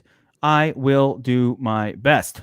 Okay, while you're looking at it, I just want to answer Curtis quick. When I do my projections for the stacks, the stack probabilities, you'll be able to see. I mean, I'm going to be taking the highest few stack probabilities when I look at the first. So I'll look at the stack, the quarterback with its wide receiver, and then the comeback player on the other side. I'll be taking the higher those high percentages. So you'll be able to see that in the stack probabilities once I get that up for everybody. I just showed it on screen, just where to find things like that. People always ask where to find these tools. That's the DFSArmy.com website. And all of these are the tools. And there's your stack probability tool right there. So you just tab over to NFL and you get whatever tool you want. O-line, D-line, cornerback, leverage stacks, chalkboard, matchups, all the stuff we're using on the show. They're all right here. And even articles. Beautiful things. Okay, let's go on to the next game on the slate. We've got the Cleveland Browns, the Brownies, taking on the Jaguars. 49.5 point total. Browns, road 7-point favorites. John, against a possibly tanking Jaguars team. They're in a very difficult competition with the Jets right now for that number one pick. They own the tiebreaker. They need to lose games. They're doing their best to lose them. Yeah, I never buy into the tanking thing. Players don't tank, coaches don't tank. Yeah, but when Mr. Shah, the owner of the Jaguars, calls in and he's like, "Yo, check me, bro. I need you to put Mike Glennon in over this Luton kid." And they're like, "Well, why? Glennon's an old retread, looks like a fucking pencil neck string bean. Why would we play him?" And he's like, "You just do what I tell you and shut your mouth."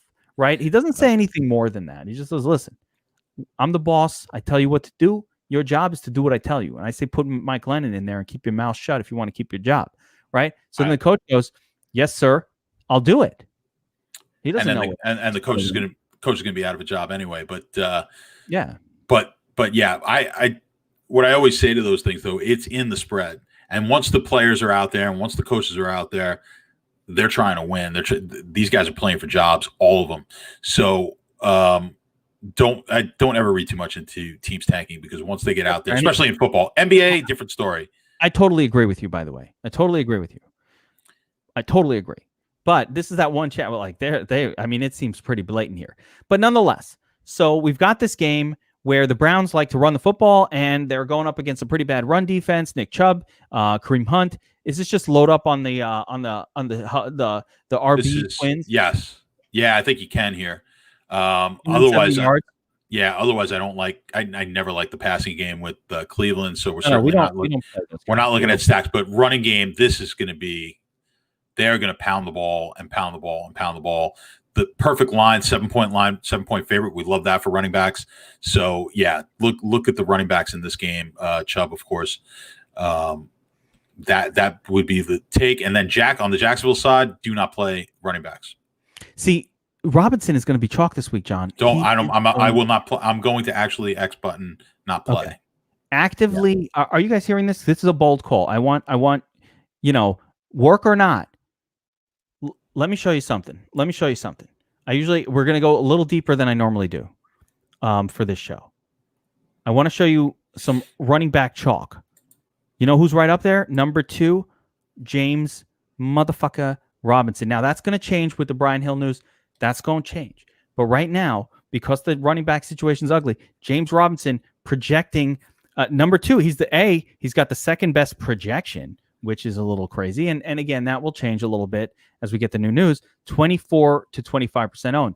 My first thought was the same thing. I'm like, this is a team tanking. They're losing this game.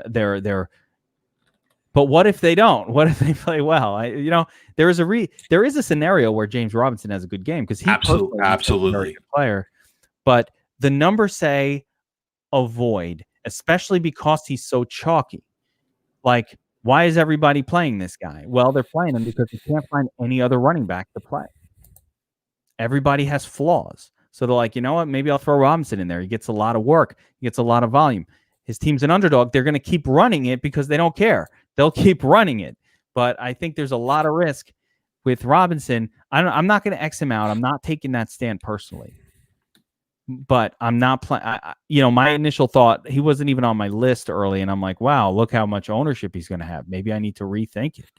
This was one of those times where the ownership made me say, hey, what am I missing here? Why this seems like a disaster for the Jaguars. You know what I mean?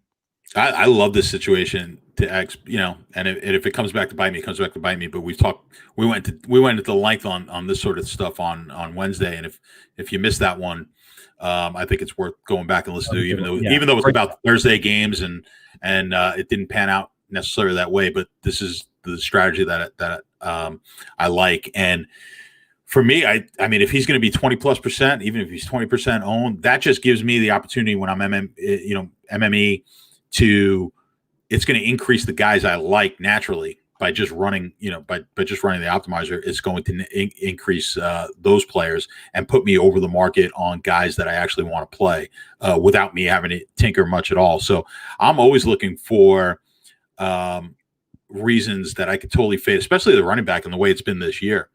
I look for reasons. It's funny how we have a different thought. You're always looking for a reason to X a player out, and I'm always looking for a reason to go all in on someone. Like I love the X out. Yeah, I love all in. It's hard. I hate it. Yeah, I hate when I'm staring at a slate and I can't figure out who I don't want to play. I like to just be able to, like I said, it takes, when you're putting in 150 lineups, I think it's tough for some people to not play. I've had weeks where I haven't played Cook. I've had weeks where I haven't played Henry. And then this will probably be a week where I don't play any Robinson. So, yeah, I mean, you of course you open yourself up, but that's part of, we're gambling here. So you got to take some stands. And when it pays out, it's going to help you be profitable and help you take down a big GPP. There it is. It's funny. Totally the same idea. It's like it's an MME mentality. My thing has always been, I like a slate much more when I can lock button one or two players. Ideally more than one. I want two locks, 100%. But if I can get one, if I have no lock button, I never feel good about a slate. I don't care about anything else that's going on. The minute I can't lock button at least one or two players in my MME in my 150, and I know you don't do that. It's just a different approach. Right. But I've done my best when I've locked in a guy and been right. It's just that simple. And when I try to spread it around, not as good. Yeah, you have to take some stance, whether it's not playing a guy who's going to be high owned or going all in on a guy. Either or, they have the same effect. So, again, this is not a game that we want to go into too much detail on, but no. We're going to the question why is Robinson so high why is his projection so strong? And it's very simple because he got 100% of the running back. Yeah, he's going to get all the carries. They're not switching him out, and they run a lot. So that combination, and they throw to him, is just, it's a volume thing. It's just like the way that Duke Johnson was highly rated for the last 3 weeks in a row, even though he never on Thursday he finally had a decent game, but the prior two games they were shit.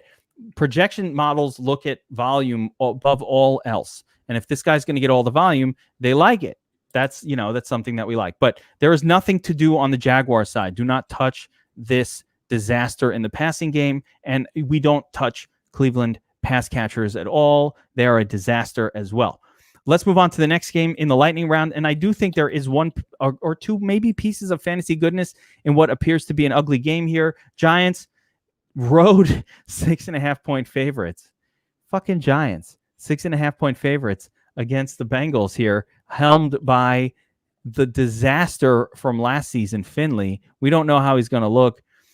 He didn't look good in, a couple games. I'm sorry, Cincinnati fans. Man, Joe Burrow looked great. I feel bad for you guys. That's a really tough way to lose a quarterback for the offseason and that kind of injury. It's a 2-year thing, guys. I'm sorry to tell you.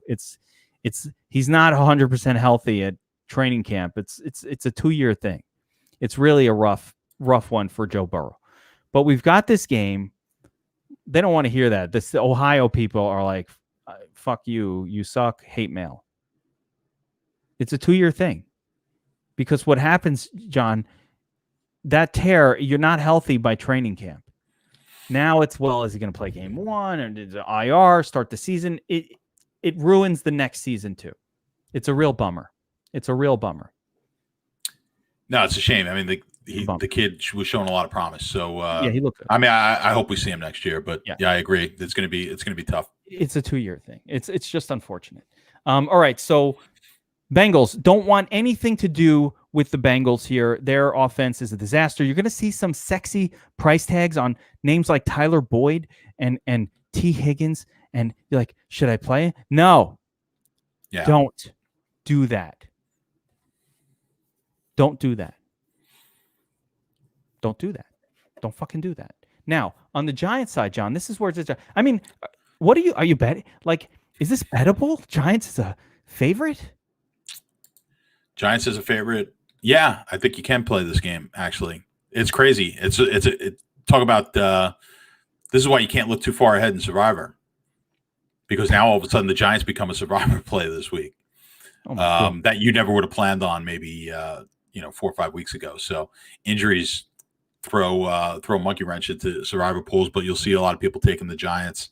I have a feeling I know who's going to knock everybody out of their Survivor pool this week. And I'm going to give you a beautiful avoid on the next game that we're about to talk about. I do think this is going to be a bloodbath of a Survivor week. That's just my gut feeling. I'm still alive in the draft. I got 2 out of 60 left in the DraftKings one. So we'll see how that goes. But I think this is going to be a rough week.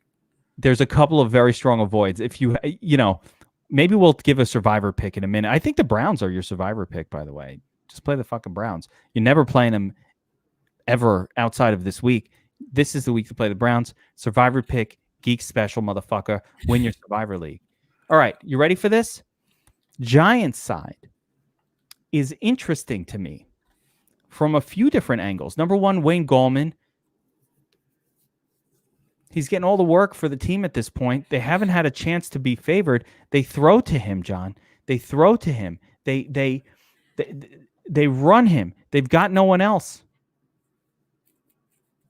Why not Wayne Gallman as one of your cash game plays of the week on a week where the running back position is pretty sketchy and value is hard to find? How about that? I like Gallman quite a bit. Nice. And that's pretty much the only thing I like in this game. I could see where you could get involved in the passing game here for the Giants, but I think this game sets up really nicely for Gallman here. 20 touches last week, or 19 touches, 2 touchdowns, 18 carries. It sets up even better. I don't hate some of the passing game options for the Giants either, though. It doesn't project to be a shootout, but are the Giants really a team that's going to take their foot off? Like, what are they going to, save ourselves for next week? Like what have we seen? All right, so what have we seen this year for teams whose quarterbacks have gone down? Right. So we've talked about it. The games get slower, right? So which is going to hurt the opposite. It's the Giants in this case. It's going to hurt that offensive production. It's a team that doesn't really stop the run well anyway. So if you're game planning, you're the coach on this team. I mean, where are you going? I mean, I'm running the ball. I'm running the ball. The most obvious thing here is Giants defense stacked with Gallman. Nice little 1-2 punch right there. Those two things work very well together. Yes. I do think, though, I have some ancillary interest in Darius Slayton just because he's a big play GPP guy, and he tends to do his damage via a couple of big plays every week. And the Bengals being so terrible, why not? and also maybe a little Evan. It's not the way I'm going, but I just, I'm not Xing out Slate, and I'm not Xing out Evan Ingram of my player pool. Both of them are, I think, acceptable plays on the outskirts of being good plays. Yeah, I always prefer a stack of a stack when I like the other side also, when I like the other team. And this one, I despise the other side, so I'm going to probably just pass on any sort of stacking of the Giants side, and this is going to be a Gallman game for me. Absolutely. And listen, I'm with you. Like I said, Gallman, Giants defense. Can't forget the defense. Giants defense absolutely in play in this spot. Love them here. And Giants defense is a good defense too. They're not some shitty defense against a shitty team. They're an actual pretty good defense here, although they're not cheap enough to really be like a high ownership play, because they're just, but I love them in tournaments, and if you can afford them in all formats. All right, next up we got, and this could be the survivor killer game. The Dolphins head out to take on the Jets, 7-point favorites. Tua was not injured. He was benched for poor performance. We just watched the Dolphins pretty much lose a game to a crapola offensive team. Did they lose that game? The Dolphins. You talking about which team? They lose to the Broncos, right? Yes, they did. Yes, we had that game. We were on the Broncos last week. On the Broncos side, and a very, very sharp bet. By the way, in hindsight, very obvious bet. So here we have the Jets. Now, what's good about Miami? They're a good defensive team. That's not going to change. They get a lot of turnovers. Great. The Jets love to turn the football over. There's a lot of things working in their favor. But if the Jets come out and play competently at all, defensively, I think they can actually control this Dolphins team really well. Tua, again, has not looked good at all throwing the football. Could he come out here and look different? Of course. But if we get the same Tua, there's just risk in this -7 number to me, dude. I would not touch the Dolphins side of this. Yeah, I would agree with you there. This is, matter of fact, I'm giving away a bunch of free plays, but we gave the Jets out, or I did. That was the only play so far that I've given out this week. Oh boy. Did that on Tuesday, and I'm off this game in Survivor. I mean, it scares me that a lot of people are thinking that same way. Hey, if the Jets are going to win a game, it could be here. But I agree with you. Tua has not looked great. Their defense has really carried them in those games. I think they had two defensive touchdowns in those games. Not shocked here at all if the Jets can pull off the upset. From a DFS standpoint, I don't know if there's a piece of this game outside of defenses that I like. Nothing. I would love to be able to play Devontae Parker in a game like this. Jets secondary is absolutely horrific, but you can't, because Tua not that good. I think maybe you can play Parker because the volume will be there for him, and I need to actually look up his salary. I don't remember what it is. It's a little high there, 59. You give me Parker at 5K, I'd be more excited about that play. 5,900 on DraftKings, a little bit high, but overall, no. It's you can't play the Jets running back situation. It's pretty gross. The Dolphins running back situation looks kind of weird. Ahmed was just ruled out. Myles Gaskin got the big Q tag. Could be just Breida. I don't like it. Normally, you'd play the running back for the Dolphins in this setup. But, who is that? Is it Myles Gaskin? I think you've got better options. I think at the running back position, I'm just not going to play this game outside of defense. Yeah, there we go. All right, let's move on. Next game in the lightning round. We're going to skip over Ravens Steelers. That is set for Tuesday. And we've got a grindy, ugly matchup between the 49ers and the Rams. It's a 44.5 point game total. There's very little to like here. -6.5 points for the Rams. John, one thing is I think a little recency bias will swing some people over to these Rams wide receivers. Woods and Cooper Kupp just coming off that big game. Now it's San Francisco, slow game. San Francisco can't score. There's nothing good about either of these teams from a offensive fantasy perspective, considering they're just both very good defensive teams. Both teams want to lean on the run. I don't know. I'm finding nothing here. Nothing. Yeah, I don't find anything either. I think the Rams are the type of team that you saw can score when they need to. They have that ability in them. I don't think it's their MO though. Like going out there and firing the ball over the field is not their MO. I think they'll play, when they play a team like the 49ers who are just not going to score against them all that much, they're not going to put up a ton of points either. So I think this is another game that I feel comfortable in passing on. Rams defense, that's it. You can't even play the running backs. So it's Rams defense, and that's it. Let's go on to the next game. There's no reason to dwell on that shitty-ass game. The Saints are taking on the Broncos here on the road, 6-point favorites, very low, 43-point total. Again, we've got a good defensive team in the Saints that have now slowed their pace of pay down with the style that Taysom Hill, who I love, brings to the table. And, I want to talk about Taysom for a second. Everybody said last week, oh, the donkeys are playing Taysom Hill. The donkeys. They don't know anything.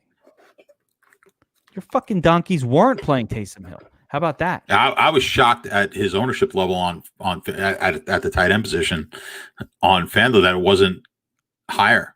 What was it, like 879? I didn't look at it. I think it might have been even less than that. But I mean, I don't know how you just don't lock. I locked that in every single lineup. I've never locked in a tight end ever, but this wasn't a tight end. That was just easy for me. I thought, and even at the and even over on DraftKings at the quarterback spot. Not that it certainly wasn't a lock button play, but we talked about it. He just offers too much. I didn't like it from a football standpoint. I didn't know if that was the right call, but I kind of see where they're going with this, and they're going to play. We talked about a Tebow. All right, it's very Tebow-like, but he's better. But they are confident in their defense. So what they're going to do is now play a conservative game with Hill. He's going to put his he's going to be a very conservative passing game and running the ball, and they're going to run all sorts of, end around, RPO, all sorts of things they're going to throw at these defenses. But the key word, though, is conservative. So they're not going to score quickly, but their quarterback's going to be involved in a lot of different ways of scoring, and he's going to score on the goal line. So he's really good, but it eliminates it kills their wide receivers, and it kills the running backs. And it kills the running backs too, because they don't. You're 100% right. This is not good for Kamara. It's not good for Michael Thomas. No. But it is. I'm not going to agree on the Michael Thomas. You can use him for Michael Thomas. Yeah, that is true. You can use him. I would not. I did use him instead. What I did last week personally was I ran. So I did a bunch of lineups of just Hill with no stacks, because I just thought there was a good chance there was a good leverage play. He might just be the guy without, if he runs for a couple of touchdowns, he gets the massive touchdowns. I think you could still do that, and I still would play him in some stacks, but I think it killed, like you're right. I think this really hurts the running game. But what it also does is I think it kills Denver, because the style that they're playing now, this defense is really good. And that's the game that they want to play now. So I don't think this is a game that on the Denver side we don't want to play. And there's not a lot of options on the Saints side, but Hill is very intriguing. And like you said, I think you could almost play Hill as a cash play if you wanted to do that. I will give you a survivor pick that's out of the norm for the week, and that is to just take the Saints here. Mm-hmm. No one's going to want to do it. They're going to be scared. Taysom. They're going to go for some of those other games. So I think the Saints are a safe survivor pick. And I totally agree with you. This is a style of offense that actually Sean Payton has wanted to run for a while. A little more strong defense, slow down the game, a lot of running. Remember a couple of years ago, they were doing this even with Drew Brees, where it was just Kamara and Lats Murray getting like tons of touches, like way more. And you're like, what the fuck is going on with the Saints? And it was just a way that they want to play. And they've been waiting to do this. There is absolutely, this is what I thought last week. They have Jameis Winston here. If they wanted to play that, they would. So there's something going on that's saying they don't want to do that. So straight up, this is the style they're going to play. You cannot touch anybody on the Broncos. Don't fuck with them. No. And on the Saints, it's just Taysom solo, and he is very playable every single week. He's going to bring a rushing floor to the table. I don't love him. He's a little too close. Again, he's a little too close. If I want to pay down, I'm paying down to Taysom. I don't want to pay. I want to get Mahomes. I want to get Allen and Ebert. I don't, but I think Taysom got that 25-point potential in him. He does throw passes, and I do think that Michael Thomas remains a viable wide receiver in this offense all throughout. No one else, but I do think it's going to be even they interviewed Taysom after the game, and he's like, I just want to get it to Michael Thomas. Like, he was not out there talking about, I'm going to try to spread the foot. He's like, no, I just try to throw it to Michael Thomas. So he was very clear on what he was out there trying to do, and I like it. So the defense, you notice the guys who spread the ball out a lot are the veteran guys. Yeah, and they're better at it. The quarterback is not capable of it. He doesn't have the ability to think to that. Sometimes it's bad, the veteran guy. Like, they do that too much. No, they're bad for that's true too. They're bad for fantasy scoring. It's terrible for fantasy, but what they have the ability to do, Drew Brees, Tom Brady, Phillip Rivers, the guys who, these guys have been doing it for a long time, Roethlisberger, they've got an ability before the play starts. They kind of have a good idea of where they need to throw the ball, which is why they throw to so many guys, because plays aren't called for a lot of these guys on other team, right? They're specifically calling plays for wide receiver 1, wide receiver 2. And the younger quarterbacks are just going to go. They're not going to be able to get. They're not going to progress down the line to the third option and the fourth option where these veterans are capable of doing that, because they see the play before it even happens, that they know wide receiver 1, the second wide receiver, those guys are going to be covered. I'm automatically looking at 3. And that's why. So a guy like this, I can understand what you're saying here. He's going to look to Thomas more often than not. And Thomas is open. So, like, he's focused on Thomas, and if that's not working, quick read, run the football. So I don't mind Thomas here.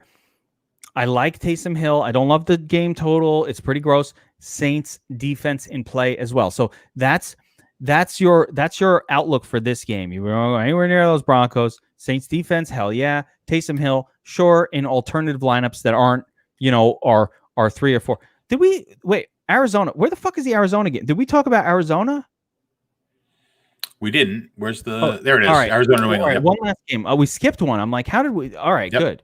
So I'm glad I remembered that before I wrap this thing up, because this is a very important game on the slate. I'm like, did we talk about Kyler Murray? All right. Final game on the slate. Arizona Cardinals, 1.5-point road favorites, taking on the Patriots, 49.5-point game total. This is a controversial game, John. But before we get into breaking anything down, do you see any betting angles here? The total seems maybe a little lower than I would have expected for a Cardinals game. It's probably a little bit closer of a spread than I would have expected for this game as well. And I want to ask you, is the Murray shoulder injury affecting the numbers here? Is this being cooked into the number? I don't think it is. No. I don't think that's reflected in the number. Yeah. It is going. It's something I am concerned about from a fantasy standpoint. I think it affected him in that game last week, no doubt. And I talk about with these guys now. It's a shoulder thing. Because you've been saying this all year. I'm going to repeat your shit. Jonathan's saying, and this is held true, these sort of athletic quarterbacks, these young athletic quarterbacks, when they get an injury, be careful, because some of their superpower, like they lose that superpower, the knee hurts, they're losing something, and it's a serious concern. We saw it with Mahomes when he got the ankle. We saw it with Russ Wilson in the past when he's had the ankle. So, and then you look at it and you're like, well, it's a shoulder, so it's not going to affect his running, but it is going to affect his running, because he didn't want to run last week and take hits unnecessarily on that shoulder. My guess is he's not going to want to do that again this week. So that significantly hinders his upside, because everything we love about Murray is he's pretty good throwing the ball, and he's giving you the running. You take that running aspect out of the game. So I'm concerned here. And so I'm not going to treat Murray. I'm treating Murray differently than I normally would. There's just better options this week. And also you've got, normally, of course, you're always looking at the Murray Hopkins stack. That's always something that's always pretty high up on the list. Not this week. He's going to be shadowed this week, and I know Hopkins is a special player. So when I factor in the Murray situation, and then the shoulder is also affecting the throwing, so it's affecting the run. That's what I'm saying. It's just a double whammy affecting you're like, well, he'll still be able to run the ball. No, he's not going to take the hits. The shoulder may affect the throws. And like I said, Gilmore covering his favorite wide receiver. He'll be on the man. So that's going to be a great matchup. And again, this is Bill Belichick that's what he's going to try to stop in this game. So yeah, I'm a lot of red flags for me on Murray and the passing game here. Totally agree. And even Season Long Says was out there touting Kenyon Drake a little bit here. And I'm like, well, what? Who? Kenyon Drake you're talking about in your Season Long? And I'm like, should I pay attention to him in DFS? Maybe. I agree with that. So I think the running games here are going to be interesting. See, the New England running game is always like, as a team, they look good every week. We just can never figure out where all the points are going to go. But Burkhead is gone. Well, Burkhead out now. Yeah, he's gone. Sony Michel going to play? Don't know. There's no way of knowing if they're going to activate him. And if he is active, how the fuck would we know if he's going to play? But he's certainly able to be active. So like, we can't count on Damian Snacks Harris because maybe Sony Michel is going to come in there. I don't think that James White is going to take over the plod up the middle role, but it could be Sony Michel and Harris, a 1-2 disaster punch if that happens. But I'm going to play Harris in some season-long teams because I got no choice, but I'm not like excited about it. Now, the last person here in this game that kind of holds a sniff of interest, I like Jacoby Myers. I like him again. I like him this week. I want to go back to him after the dud. I'm all about it. So, don't be scared to go back to Jacoby Myers, the law firm. I'm also very much known to have a terrible bias against Cam Newton. And people know this about me. They know, hey, Kevin doesn't want to play Cam Newton. He looks good. I'm not playing him, John. I don't want to play Cam Newton. I just don't do it. And I think it's cognitive bias that I have. I can't get past it. So I just embrace it. I'm kind of with you on the Cam. I like your call with Myers. Again, I just want to go back to Murray and again how that might affect New England. It may affect the way Arizona just plays, and then the style and pace changes dramatically, where I could see them rely more on their running game, which then leads to this game being a lower scoring game. So I think the possibility of a shootout here lowers, which means I don't like Cam nearly as much. So I could see this game just being a game where both teams are trying to just pound the ball against each other and stays low scoring. I almost want to lean to the under in this game. I like it. I love the way that we kind of went through this whole game and it's all based on the shoulder of it is. How much that affects everything. It's crazy. Well, like I said, we've seen one of these certain quarterbacks are out now. He's not out, but we've seen how dramatically it changes defenses. But if they change their style, that also is going to change how the defenses play. So interesting game here. But yeah, I'm going to be a fade here on that game. And last question, Sujit is asking about White with Rex out. I'm just not a James White guy under the Cam Newton regime. I haven't seen where he's had a good game. And even with Rex White out, I Rex Burkhead out, it's just not for me. I don't like it. It's just not for me. I agree. All right, there we go. So that's going to do it, guys, for Geeks Vegas Lines, NFL Week 12, betting angles, and DFS breakdown. Reminder, we are having a Black Friday weekend special. It ends on Sunday for DFS Army and Sports Bet Army. You're never going to get that. We don't do this all the time. You get half off the membership. It's only for new members. Sorry, guys. I know those of you in here. We got to get some new blood in. We're always looking for some new blood. A lot of guys watch the show. They're like, fuck, I wish I could afford it. I can't. I'd love to, but I love this show. Check it out. Use promo code Black Friday. Again, DFS Army or Sports Bet Army. DFS Army members, if you're trying to get in on Sports Bet Army, obviously we had the big promo last week. Sign up the MyBookie promo. That's great. That's still going. You don't get the $1,000 benefit anymore or the free bet or all the fucking amazing things. But even right now, as we did the show, I missed like 5 Black Friday boosted bets on MyBookie. I'm doing all of them, by the way, John. Like, I'm just sitting here hammering $25 bets all day, trying to, grind away a couple $100. But I mean, we've got guys with relatively small bankrolls, and this is like these bonuses and these boosts are significantly boosting their bankroll, which they're meant to do. So, I mean, I've never seen guys happier. I've never seen more activity going on over in the SBA Slack. I just had a 2-hour drive back from family back here, and I had it was unbelievable. I had like 300 messages in 2 hours over at the in the SBA Slack chat. So which is great. So people are excited about what's going on. And again, a reminder what Sports Bet Army does. Giving out picks. It's John picks. It's Ryan and Anthony P's picks. It's my MMA picks. Unlike DFS, where we will never give you a lineup, in sports betting, we give you a pick, right? Like there's explanations, there's discussion of why these are picks, and we're also tracking down boosted bets and whatever we could possibly get an edge on. That's a big part of it too. So, you want to check it out. You promo code Black Friday. And like I said, and if you're watching this and you're not a DFS Army subscriber currently, you want to see what all the hype is all about. How about another $50K winner yesterday, John? I know you're trying to fucking, take all the money in the DFS tournaments, but we got another $50K winner yesterday on the first game showdown. Have we ever not won a showdown? Answer, no. Always someone. Every time after a showdown, I come in and it's like, boom, there's a screenshot, $50K. You want to know why I think it is? It's just the collective. It's a collective group, and everyone. There's a lot of people helping everyone. And you go to some of these sites, you're on your own. I mean, hey, we're going to give you some projections, and we've got a lineup builder, and go ahead, have at it. I think the Slack makes everyone collectively better players. So the ones who participate in it. You got to participate. Yeah, you got to be in there.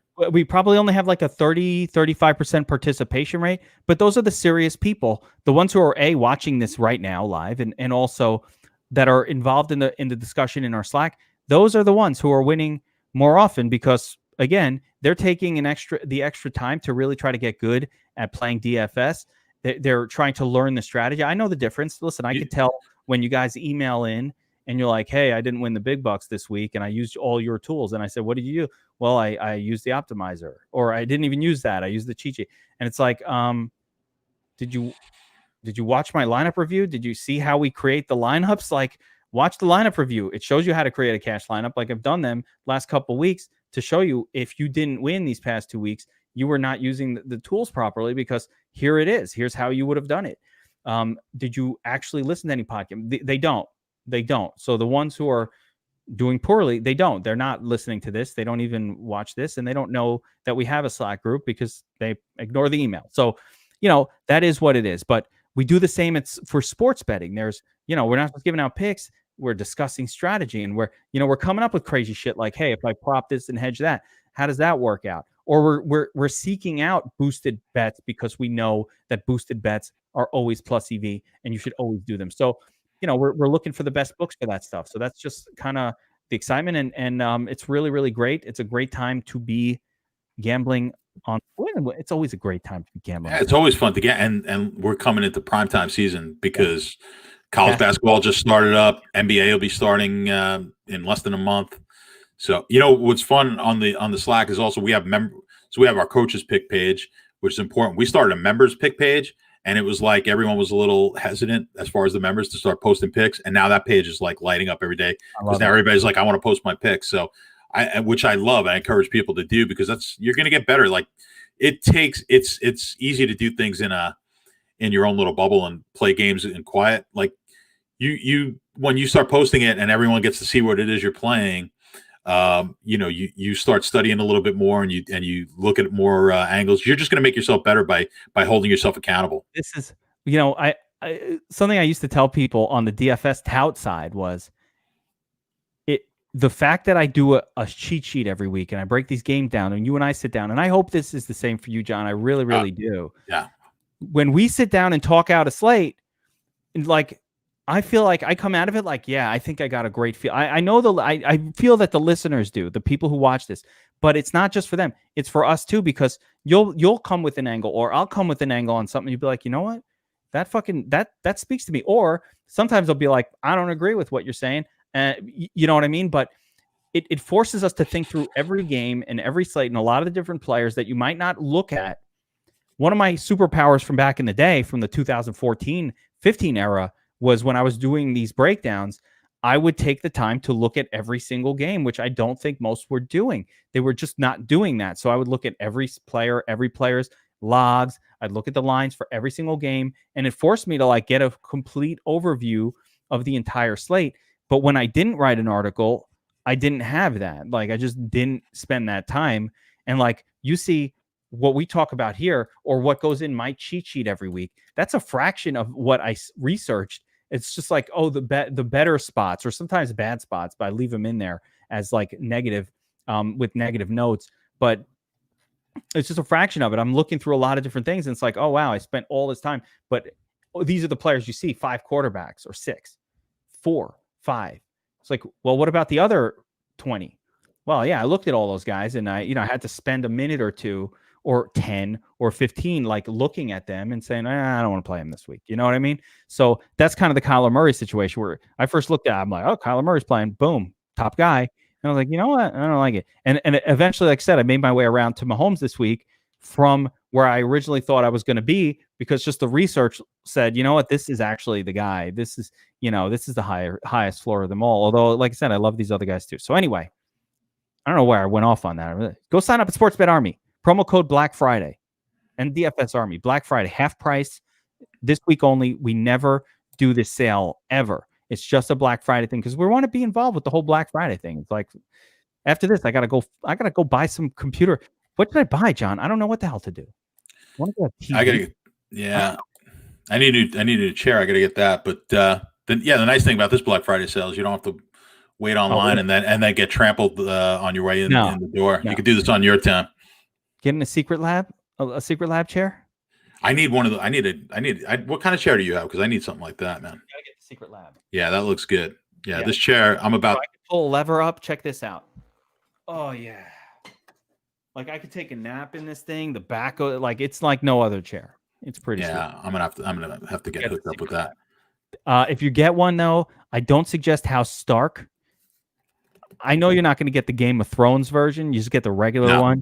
I paid a little extra, but I mean, you got to go Targaryen if you do it. All right. You got to go Targaryen. Yeah, like, by the way, John's over here debating whether he should get a chair. That's right. He won 100K on Monday. He won 100K on Sunday. 50K on Sunday. Golf. He like, maybe I should treat myself with a $250 chair. Like, you could fucking treat yourself with a Lamborghini after last weekend. Nah, I told you I bought a bicycle, man. I got to go pick it up. They're putting a kickstand on it. Does that bicycle have a motor, and is it made of gold? Hey, man, it's a $700 bike. Oh, that's It's going to force me to actually get out there and start moving. It's funny that you think that having a bicycle will force you to get out there and do anything. No, I've got a set of skis in my garage right now. Brand new $2,000 set of skis. Brand new. I bought it when my first child was born 11 years ago. Never been used. I think the over under is going to be 5 times using that bike in the next year, but we'll see. That's what I'm saying. Just having the bike doesn't make you use it. I'm excited about it, though, man. I've got a motorcycle in my garage, and I haven't rode it even once. Not once. All right. That'll do it for the show.